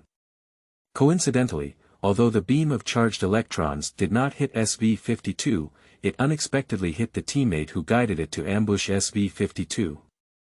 Missed in one strike, the ambush wants to accelerate their retreat, fight against SV-52, or have the opportunity to evacuate the area. However, He-Ming would never allow such a thing to happen again. The surging energy generated by the thermonuclear engine suddenly increased the speed of SV-52 by a few points. The SV-52, which quickly reverted back to fighter form from its G form, flew past the right side of the standard combat bag in the blink of an eye. Did you miss out too quickly? No. Not really. In fact, in the moment when the SV-52 swept over the standard combat bag, He-Ming completed the operation of transforming the SV-52 into humanoid form. In the darkness, a sword light called Death suddenly appeared, like a sickle of death, swinging towards a target that had already been locked in. Hunters who claim to be able to kill their prey are now being killed by their prey. In this void of space, there is one more piece of dead floating debris. When the radiance of the sun once again enveloped SV-52, He Ming, who was preparing to contact SDF.1 to report the situation, noticed a slight anomaly. Still alive. SV-52 threw away the wreckage of the electron beam gun in his hand and slowly approached the standard combat bag, which was accidentally hit by his teammate's electron beam gun and then paralyzed, only one step away from destruction. After careful consideration, due to the fact that SV-52 did not have equipment that could be used for emergency rescue, He Ming ultimately chose to contact SDF.1 and make the next plan. But I didn't know that the bridge of SDF.1 was almost in an explosive state. What? Killed 3 enemy planes with a bare-handed body. Hurry up, let me see who's so powerful. I don't know, right? How could anyone be so powerful? In the past, due to the intense war situation, the nerves were constantly tense, and the bridge personnel who had almost reached the limit of pressure, even if they did not participate in the discussion, were still vaguely observing the side of Misa Hayes. Cough. What are you all doing? You won't be back on duty yet, be alert to the surrounding situation. Just as the atmosphere was about to spread across the entire bridge, Grobar finally spoke up to stop the atmosphere from getting out of control. The captain spoke, who dares not comply. However, even when he returned to his post, the eyes around him still quietly scrutinized this side. Grobar let out a deep breath. When he looked at Misa Hayes again, his expression was already serious. Order, all rotating flight squadrons will cancel their rotation immediately. Enter Level 2 combat readiness immediately. All ships, enter air-to-air and ship-to-ship combat readiness. Yes. Captain. Misa Hayes immediately issued an order. Later, Misa Hayes looked at Grobar with some confusion. Grobar put down his pipe and raised his hand to slightly tidy up his military cap. This is necessary. After all, our new team member may have brought us a new gift. After speaking, Grobar's gaze turned to the tactical projection screen. There, the signal of SV-52 converges with the remaining enemy aircraft signals. Upon seeing this scene, Grobar's gaze was as deep as the sea. End of this chapter. Chapter 7. The Seeds Bringed Back. You are listening at novelfull.audio. The source has no content or has errors. Chapter 8. Cultural Offensive. Seeking Collection, Seeking Recommendation, Seeking Triple Connection. You are listening at novelfull.audio. Chapter 8 Cultural Offensive. Seeking Collection, Seeking Recommendation, Seeking Triple Connection. The waiting time is not considered agony for He Ming. Even if the command has not been issued yet, everyone is a bit overwhelmed by the testing task of SV-52. Perhaps due to his involvement in dismantling and analyzing the battle bags of the Galati, Kuragin always tries to incorporate these results into SV-52 as soon as there are new developments in the analysis, in order to detect them in the shortest possible time. Among these increasingly complex testing tasks, the only thing to be grateful for is that Kuragin, this big shot, always remembers not to change the existing mature design of the SV-52 body as much as possible, and instead adopts safer methods such as peripheral equipment to test the technical achievements obtained from the battle bag. Even though it is far from being able to actually operate. Just flew back from outside, and before he could get out of the cockpit, He Ming was intercepted by an order from the SDF.1 bridge. What's going on? The command does not display much content, but it emphasizes the requirement to go to a certain area within the next hour and participate in the analysis of the Galati people. This is somewhat puzzling. As a pilot, the help that He Ming can provide seems to have been completed. Oh. Maybe I want you to participate in the analysis of that big guy's work. Don't worry. It will end soon. Sitting in front of the computer, constantly typing on the keyboard, Kuragin looked up at a set of group parameters, glanced at He Ming, and then smiled mysteriously. Big guy. What is the name suddenly realized? I'm afraid it's the Girardian pilot who was captured by what name? Just, does this kind of thing still require his involvement? Although humans on SDF.1 can almost be identified as the last human race on Earth, there are experts in various fields among them. Compared to this pilot, a language expert should be more suitable, right? Don't think so much. I heard that after the medical team finally woke up that big guy, he started a big fight and deployed several defense machines to control him. Now I'm calling you over, maybe I want you to intimidate that big guy. Me. He was stunned for a moment, looked at his own small arms and legs, and compared to the massive body of the Galati, what kind of intimidation was this? Is it difficult? Kuragin raised his hand and a dark shadow flew up to He-Ming, who immediately caught him. It's a card. It seems to be a business card.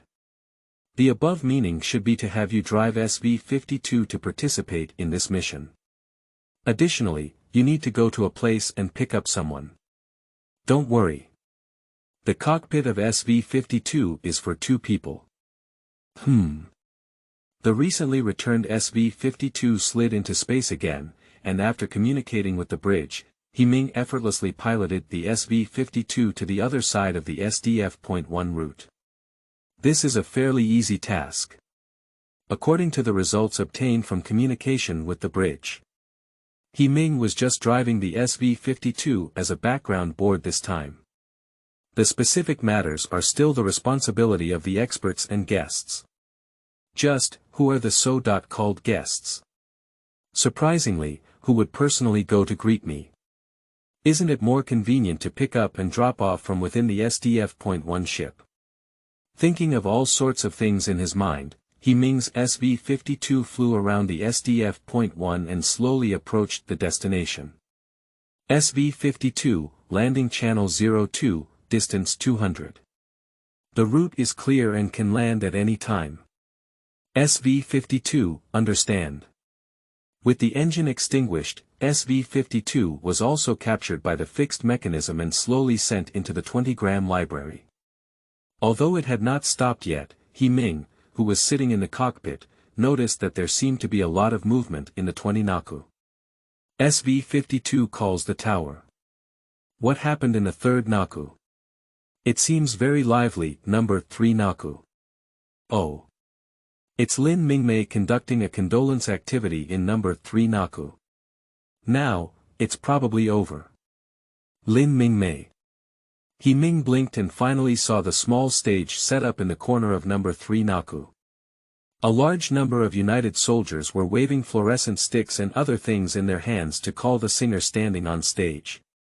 From a distance, it looks extremely lively. However, He-Ming keenly sensed a hint of sadness amidst the pleasant singing. What's going on? He frowned slightly. As the most eye-catching person in SDF.1, Lin Mingmei should enjoy the best treatment. Even if she suffered that ordeal, it did not affect Lin Mingmei's life and work. In the midst of busy testing work, He-Ming also sought confirmation from Kuragin and Misa Hayes. As the tower said, this small condolence performance has come to an end. The enthusiastic audience had not yet left, but the singer standing on stage noticed the SV-52 slowly being transported into this Naku by the lifting platform. So, what is that? Compared to her name, as Miss Macross, Lin Mingmei knows the meaning of SV-52 appearing here.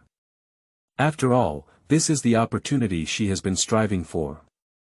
Everyone, it's a great pleasure to sing to you all today. Although it's regrettable, it's time to say goodbye now. But it's okay. I'll look forward to seeing you all again next time. Lin Mingmei's eyes flowed as she took a deep look at the stationary SV-52, politely apologized to the audience, then turned around and walked off the stage. Next, I will participate in a confidentiality operation at Macross. You don't have to follow me anymore. My safety will be taken care of by the United Forces. As soon as she stepped off the stage, Lin Mingmei said with a stern expression to the approaching staff. To be honest, Lin Mingmei appears much more indifferent than on stage at this moment. The staff who were about to say a few compliments and welcome Lin Mingmei back to the lounge were momentarily speechless. Get out of the way. The person sent by the unified army to pick me up has arrived. Lin Mingmei looked coldly at the staff and raised her finger to SV-52, who was surrounded by the maintenance team and carrying out supply operations. At this point, the staff glanced at each other and made way for the road. Lin Mingmei casually placed the microphone on the small table next to her, walked through the path that the staff had cleared, and walked quickly towards SV-52. Strangely, after setting aside the staff, Lin Mingmei once again entered the Naku and warmly greeted the people around her. This scene is visible to anyone. With such a change, He Ming had already guessed that something had happened around Lin Mingmei, some unpleasant things. With this in mind, He Ming gave a thumbs-up gesture to the maintenance personnel standing on the small ladder next to him, indicating that the preparation was complete, and then contacted the bridge again. SV-52 calling Delta 1, received, please answer. The voice of Misa Hayes immediately rang out. This is Delta 1.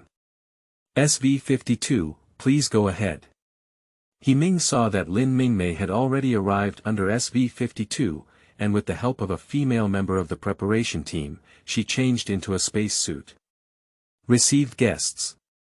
You can proceed to the mission location. Received on Delta first.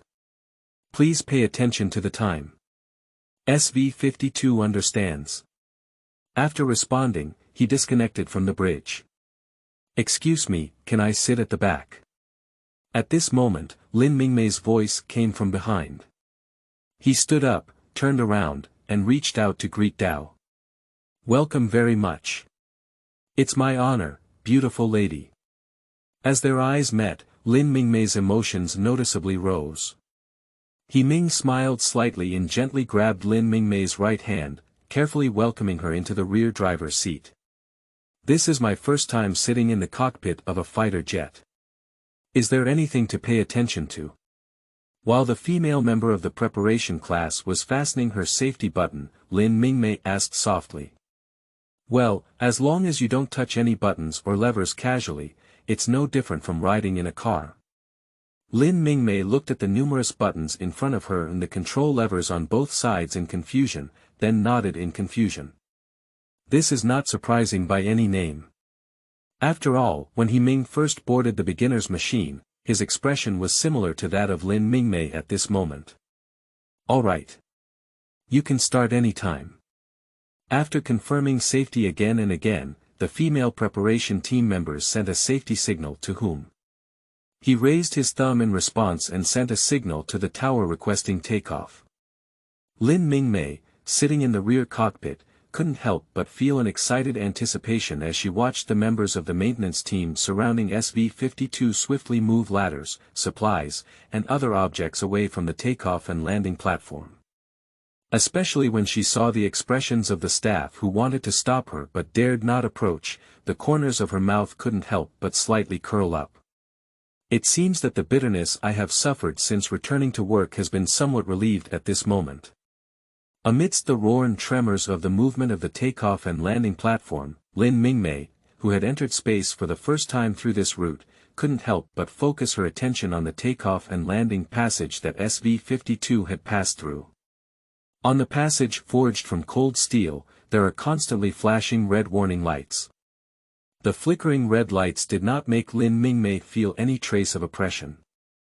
On the contrary, she felt a glimmer of anticipation about to face freedom.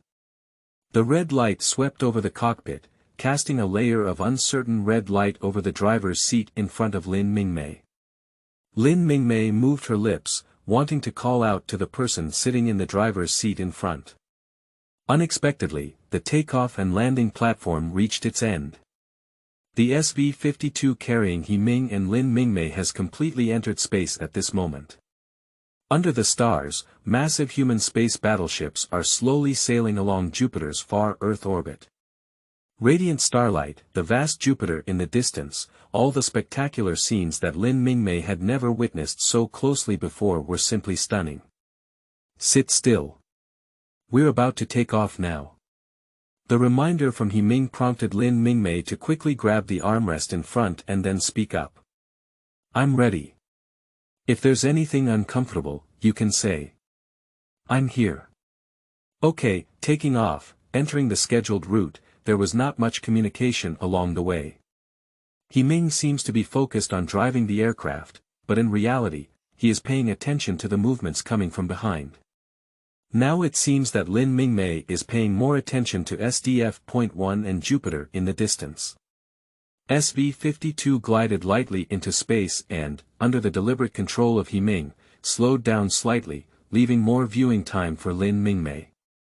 The journey to the mission site is not far. Strictly speaking, it's just flying from the left side of SDF-1 to the right side. But this short journey seems to have made Lin Mingmei's mood much better. When Lin Mingmei arrived at the mission site and greeted the people around her, He-Ming clearly felt that Lin Mingmei's subtle suppression seemed to dissipate a lot. And among these crowds, it was unexpectedly discovered that Roy Fogg was also there. The other party also discovered the arrival of what name. At the end of the day, it's quite difficult not to pay attention to the loud movements in and out of SV-52. What's your name? Come over here. I have something to tell you. Roy Fogg's gaze turned to Lin Mingmei, who was surrounded by the waiting technicians for a long time, and then he waved to He-Ming, who had not yet stepped out of the cockpit. Captain Roy. Although there was no assigned team yet, He-Ming still called for the captain. Unexpectedly, Roy Fogg slapped him on the shoulder. Oh, that's quite impressive. Kid. You knew so quickly that you were going to be transferred to my Skull team. Ah. Roy's words stunned He-Ming. But later on, I immediately understood again. If anyone is the clearest about the performance and combat power of the SV-51 on the SDF-1, it is probably only Roy Fogg, the ace pilot who once participated in the Battle of Birdman. Therefore, the team to which SV-52 was born based on SV-51 also came to light. What? You're not willing to call me Captain. Roy Fogg stared awkwardly at Ho-Ming. No. I am very happy and honored to be a member of the Skull team. He-Ming immediately said. To be honest, becoming a member of the Skull team is undoubtedly the best choice. After all, the members of this team are all key figures in this world and this period of history.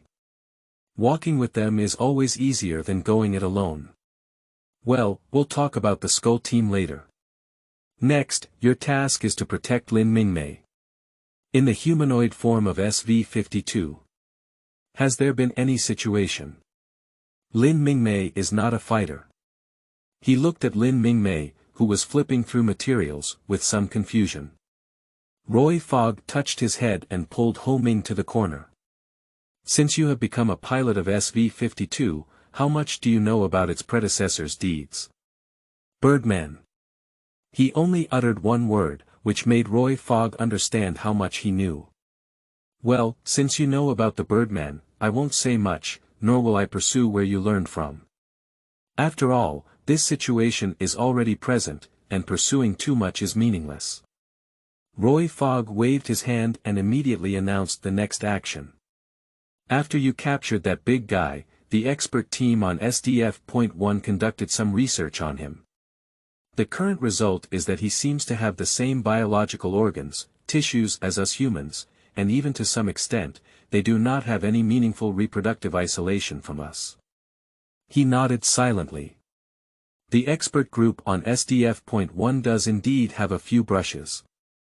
In such a short period of time, so much can be learned from prisoners. So, what's next? Roy Fogg shrugged his shoulders. Sing. He fell silent, but did not show even the slightest surprise. This surprised Roy Fogg instead. What name doesn't seem surprising to you? Well, I'm thinking about something. How to reorganize what one knows as much as possible, attempting to blur the parts that raise suspicion. Captain. As far as I know, the Birdman at that time seemed to want to cleanse the earth of extinction through the so-called song. So, considering the possibility that the powerful race behind the Birdman, which was once scattered throughout the Milky Way galaxy, the primitive civilization, May have been the creator of humans, or even the Galatians. Does it also mean that the song can become some kind of? The next words were not spoken, but Roy Fogg had already understood. As a first-hand experience of the Birdman incident, he still vividly remembers the terrifying scene of the Birdman singing the song of the end of the world. Isn't it so coincidental? Roy Foxton understood why the expert group suddenly wanted Lin Mingmei, a seemingly unrelated person, to participate. Listening to Roy Fogg's puzzled self-questioning, he let out a secret sigh. Unexpectedly, my own activity led to the early birth of the Mimi offensive. This can also be considered a coincidence. At the same time, the familiar mysterious voice rang out again. The merging of dynamic event rewards has been completed, please claim it. End of this chapter. Chapter 9. Fear and Singing, Recommended, Collected, and Third. You are listening at novelfull.audio. Chapter 9 Fear and Singing, Recommended. Collected. Triple Couple. Juraitai people. This is the heavyweight news that humans have received from the fall of ASS.1 to Earth, and have exhausted all their efforts to unite global forces against it as an enemy. However, no matter how humans raised their estimates of the power of the Galatians before a real encounter occurred, it was not as terrifying as the basic fleet of the Galatians displayed on that day. Afterwards, humans became aware that the Galatians were enemies, but were unable to obtain detailed information about them. Therefore, after the true Galati were captured by what name, the top human experts remaining on SDF.1 were so surprised and crazy. As long as they can think of it, as long as the materials and means available on SDF.1 are met, the top human experts will use all means to try to unravel the secrets about the Galati people. The results are obvious. The questions that top human experts have been speculating in fields such as language and biology have ultimately been answered. The report also drifted like snowflakes to Grobar in front of the Naku, which had been temporarily converted into a storage facility for the capture of the Galatians. The more he looked up these materials, the heavier Grobar's heart became. Even if these reports mention a high degree of biological similarity between the Galati people and humans, both of which may have been key information created through technology from primitive civilizations, it cannot erase Grobar's confusion about the future. But among these reports, there is another one that particularly interests Grobar. It's a report from Kuragin. Looking at the report in his hand, Grobar thought for a moment and then remembered Kuragin's personal experience. The other party is also one of the first top human experts to enter ASS.1 in human history. Such an identity prevented Grobar from throwing aside the seemingly absurd report in his hand. In the end, a task was born. As a first-hand participant in the Birdman incident, Roy Fogg was also ordered by Grobar to join. Can singing really have an impact on that big guy? This is a leisurely conversation among experts before preparing for the task.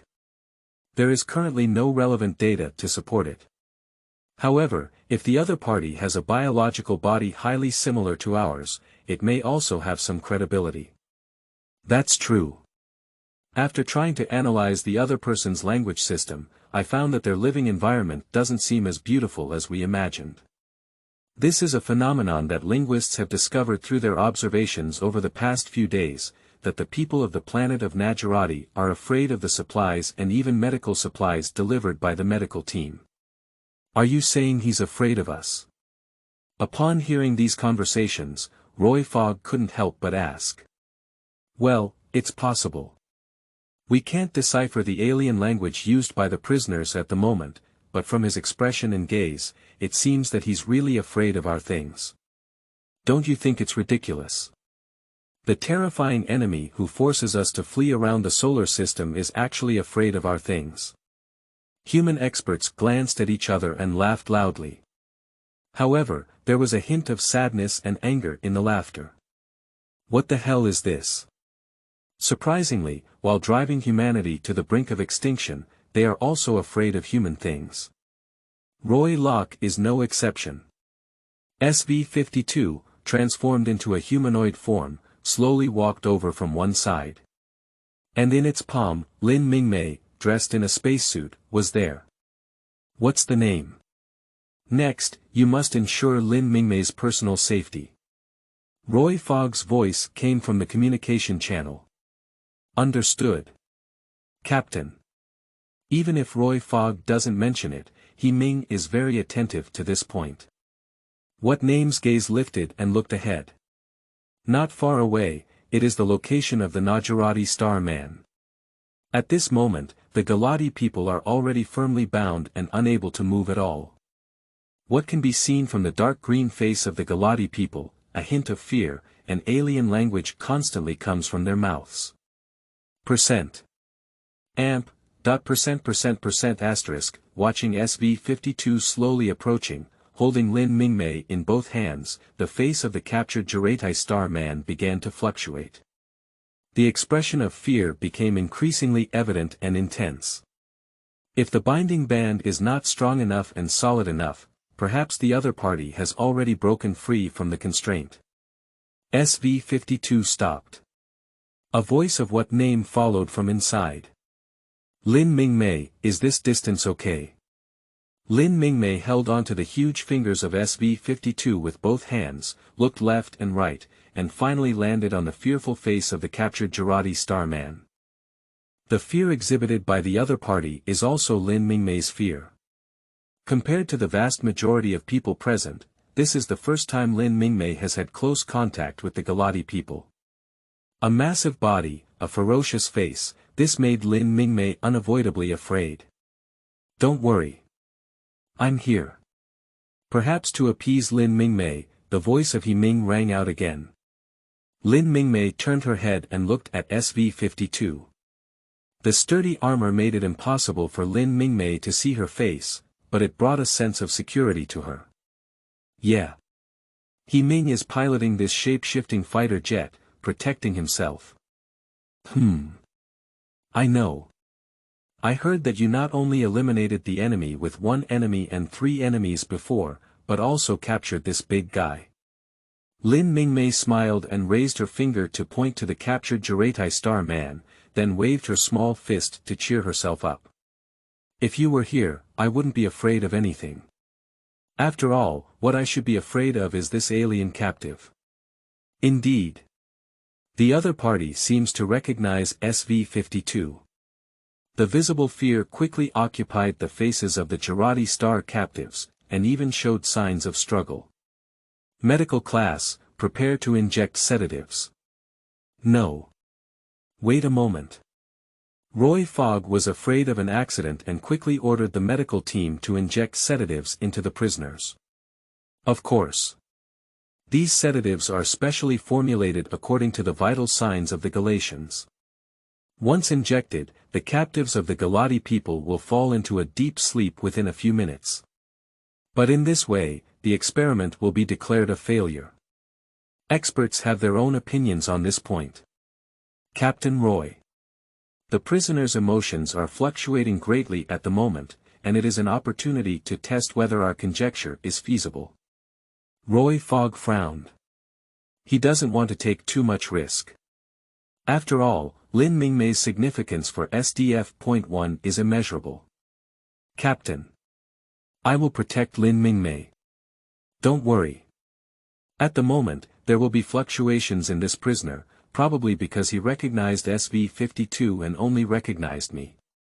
SV-52 came to a stop again, and the struggle of the captured Gujarati aliens seemed to have weakened slightly. Seeing this, Roy Fogg breathed a slow sigh of relief. Let's conduct the experiment at this distance. Understood. SV-52 lowered his head and looked at Lin Mingmei. Lin Mingmei understood. Lin Mingmei took a deep breath, lifted her head to look at the capture of the Galati Star Man, and then raised her hand. A burst of accompanying music followed. The experiment on the influence of singing on the Galati people is conducted based on this. Everyone's expression began to become serious. This is an experiment based on almost absurd conjectures. For rigorous experts, this is an extremely bold experiment.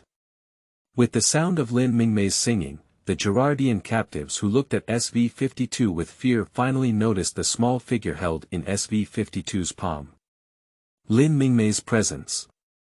The pleasant and melodious song came lightly to the ears of the captured Girardi people, as if a group of elves had emerged from fantasy, singing and dancing around them. A hint of unfamiliar emotion silently sprouted from the body of the captured Girardi aliens. It's like a broken land that has been dry for a long time receiving a gentle rain.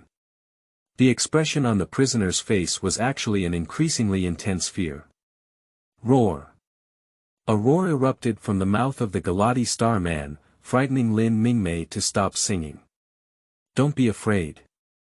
SV-52 lifted his left hand and blocked Lin Mingmei, isolating her from the captured Girardi Star Man.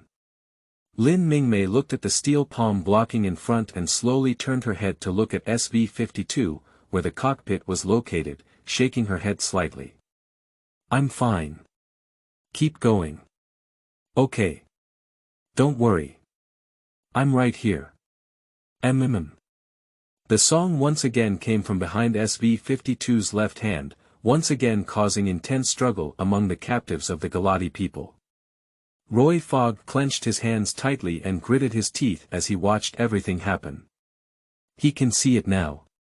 The capture of the Galati Star seems to have really had some kind of reaction to the song, otherwise such a fierce struggle would not have occurred.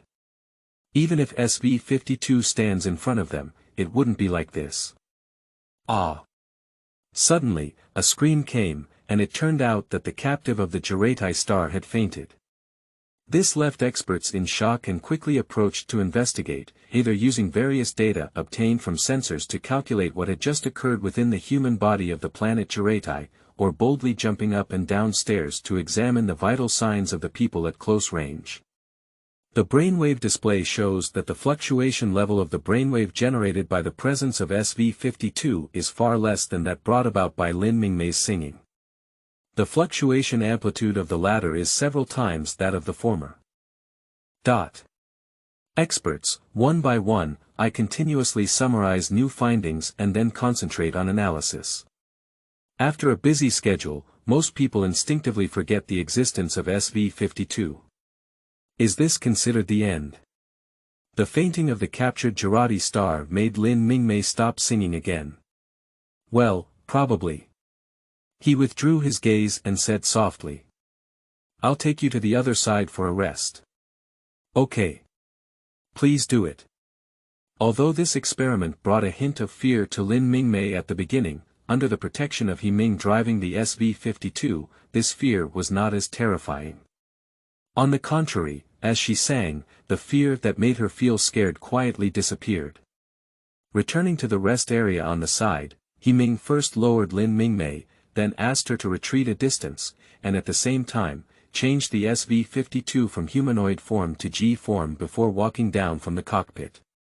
It seems that your kid guessed it right. Before anyone could stand firm, Roy Fogg appeared. Captain, does the experiment seem very successful? Roy nodded. After wandering his gaze between He Ming and Lin Mingmei, he smiled. After preliminary assessment by experts, Lin Mingmei's singing has indeed had some impact on the Galati people. However, the specific situation can only be concluded through continuous observation in the future. In other words, does such an experiment need to continue? According to experts, it is indeed so. Roy Fogg stepped forward and patted He Ming's shoulder, then whispered in He Ming's ear. Good guy. I didn't expect to encounter such a good thing when I just joined our team. He was momentarily speechless and didn't know how to respond, just gave a bitter smile. Roy Fogg was not angry either. After patting Ho Ming's shoulder again, he turned his head to look at Lin Mingmei standing obediently on the side. Miss Lin Mingmei, you worked hard today. In the current situation, we cannot continue with the experiment. I'm afraid we will have to trouble you again in the future. Lin Mingmei gently shook her head. No. This is what I should do. For example, Captain Roy, you soldiers who fought bravely on the front line, all I can do is this. It is my honor to be able to help you in this regard and everyone on SDF.1. Roy Fogg nodded. So, next, let my new team member take you back to rest. Of course. From now on, he will be the dedicated driver responsible for picking you up for experiments. End of this chapter. Chapter 10. Starring Assault Plan, Seek Collection. Seek Recommendation. You are listening at novelfull.audio. Chapter 10. Starring Assault Plan, Seek Collection. Seek Recommendation. The serious atmosphere has been hovering over the war analysis room for a long time. The people sitting here are all veterans who have experienced war. In their eyes, suddenly bringing them together now is probably to prepare for the next action. Captain here. With a loud shout, everyone in the war analysis room stood up and saluted the door in unison. Take a break. Grobar led everyone into the war analysis room with great strides. After everyone put down their right hands, Grobar stood on the stage and looked around to confirm that everyone was there, nodding. Let's all sit down. Today, I'm calling everyone here for one thing. Everyone sat down, appearing focused and attentively listening to what Grobar was saying. In recent days, I believe everyone knows that we have captured a Jarati and gathered all experts to study it. This is indeed exciting news for us, and for humanity. Of course, the rewards we have received cannot be summarized in just one or two sentences. It is precisely because of the intelligence obtained from these research institutes that we have verified through various means that we are certain that a detachment of the Galatians is following behind us. The other party's position is located behind Jupiter, which our radar cannot detect. At the same time, this position happens to be stuck in a critical orbit where our SDF.1 is preparing to use Jupiter's gravitational slingshot effect to accelerate and return to Earth. As soon as Grobar's words fell, everyone understood what the next action would look like. With the power of SDF.1 single ship, go and annihilate the sub-fleet of the Galati people blocking in front of you, and open up the route back to Earth. Hayes, you can arrange the next task. Grobar saw that the groundwork was almost done, so he gave up his position and let the war manager, Misa Hayes, take over. Yes. Captain. As soon as Misa Hayes took the stage, everyone's expressions immediately straightened out. The purpose of our SDF.1 operation is to build a defense line in front of SDF.1 and face the attacking Jarati squadron head-on. The second part is to flank the battlefield and launch a surprise attack on the enemy squadron, disrupting the enemy's formation as much as possible. And the final part, on the other hand, is the key to this battle. We need to dispatch a detachment to bypass Jupiter, approach the Jarati squadron in a covert manner, and then deliver a fatal blow to the opponent during the most intense battle. Everyone had already recognized the smell upon hearing it. The arrangement of the first and second parts is common and natural. The arrangement of the third part undoubtedly involves dancing on the tip of the knife and walking on the tightrope, which could lead to an irreversible situation at any time. To achieve the effect of stealth, participants must be strictly controlled. I believe everyone has understood the next arrangement. The Skeletons, Angels, and Apollo teams will serve as the backbone of the first part of the battle force, welcoming the Jarati Star Squadron. The remaining teams will serve as the second part, wandering on the flank of the battlefield, waiting for the opportunity to raid the enemy squadron and create chaos. Misa Morse's arrangement caused everyone to glance at each other. Everyone in the situation analysis room seems to have been assigned tasks. So, what about the candidates for the third part? Hayes Misa's gaze swept over familiar faces before finally landing on new ones. The third part will be conducted in a human-machine combination manner. As the existence of SV-52 has not yet been known to the Galatians, you will be the main force behind the third part. Me. He blinked his eyes, something meaningful. Single-player raid on the Jarati squadron. No. SV-52 is not only the main force of the raid, but also serves as a frontline control fulcrum, serving as a controller to command the drone cluster and participating in the third part of the mission. Drones. The voice of Misa Hayes had just fallen, causing waves of discussion. Drones. For the United Army, it is not unfamiliar. However, the strength of the enemies they are facing now makes the drones currently controlled by SDF-1 appear somewhat weak. But who knows that in the increasingly brutal battle that followed, these drones still made their way to the battlefield, becoming SDF-1 and one of the forces that humans tore apart in the First Interstellar War. Takao Kawasaki. Get out. Grobar suddenly shouted out a name. Yes. Captain. The young man sitting behind Roy Fogg immediately stood up. In the upcoming mission, you will serve as the co-pilot of SV-52 to command the drone swarm for combat. Me. Shikazaki Soa was taken aback for a moment, somewhat surprised. You just need to answer, yes, or no. Yes. Captain. In addition to the SV-52, the third part will be equipped with 12 QF.3000E drones. In addition, Captain Grobar ordered the launch of the D program to equip the SV-52 and QF.3000E drones with reaction bombs. Therefore, in this battle, we must win. Otherwise, returning to Earth will be an unattainable dream. After speaking, Hayes stood upright and saluted. Wishing everyone a prosperous military career. Pop.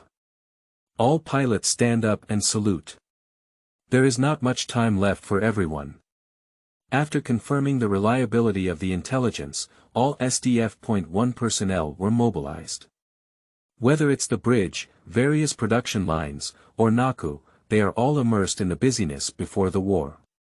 As a participant in the third part, the name is no exception. Fortunately, SV-52 has Kuragin, a big shot, in charge of maintenance, which has saved Himing a lot of trouble. What he needs to do is to establish a relationship with his new temporary partner. Kawasaki Takao. This is the most ordinary member of the Skull team. No aspect has ever been endowed with more characters described in writing. Unexpectedly, Grobar would assign Takao Kawasaki as his temporary co-pilot. Is this SV-52? It looks really different from VF.1. Takao Kawasaki held his helmet and stood in front of SV-52, looking at it with bright eyes. Kid. The instruction manual is on the table over there. Before the task starts, please give me a good look. Kuragin scolded and pushed Shikazaki Soa to the edge of the table, obediently flipping through the instruction manual. Professor, are there significant differences in the electronic systems between SV-52 and VF.1? No. Actually, many electronic components inside SV-52 use VF.1 accessories. Therefore, to some extent, SV-52 can be seen as another representation of VF.1. Kuragin shook his head and sighed. There's nothing we can do about it. There isn't much spare power left on the SDF.1 to produce parts for transformational fighters other than the VF.1. He nodded to show understanding. Oh, I won't say that anymore. Your little girlfriend has come over. Aren't you going to say a few words?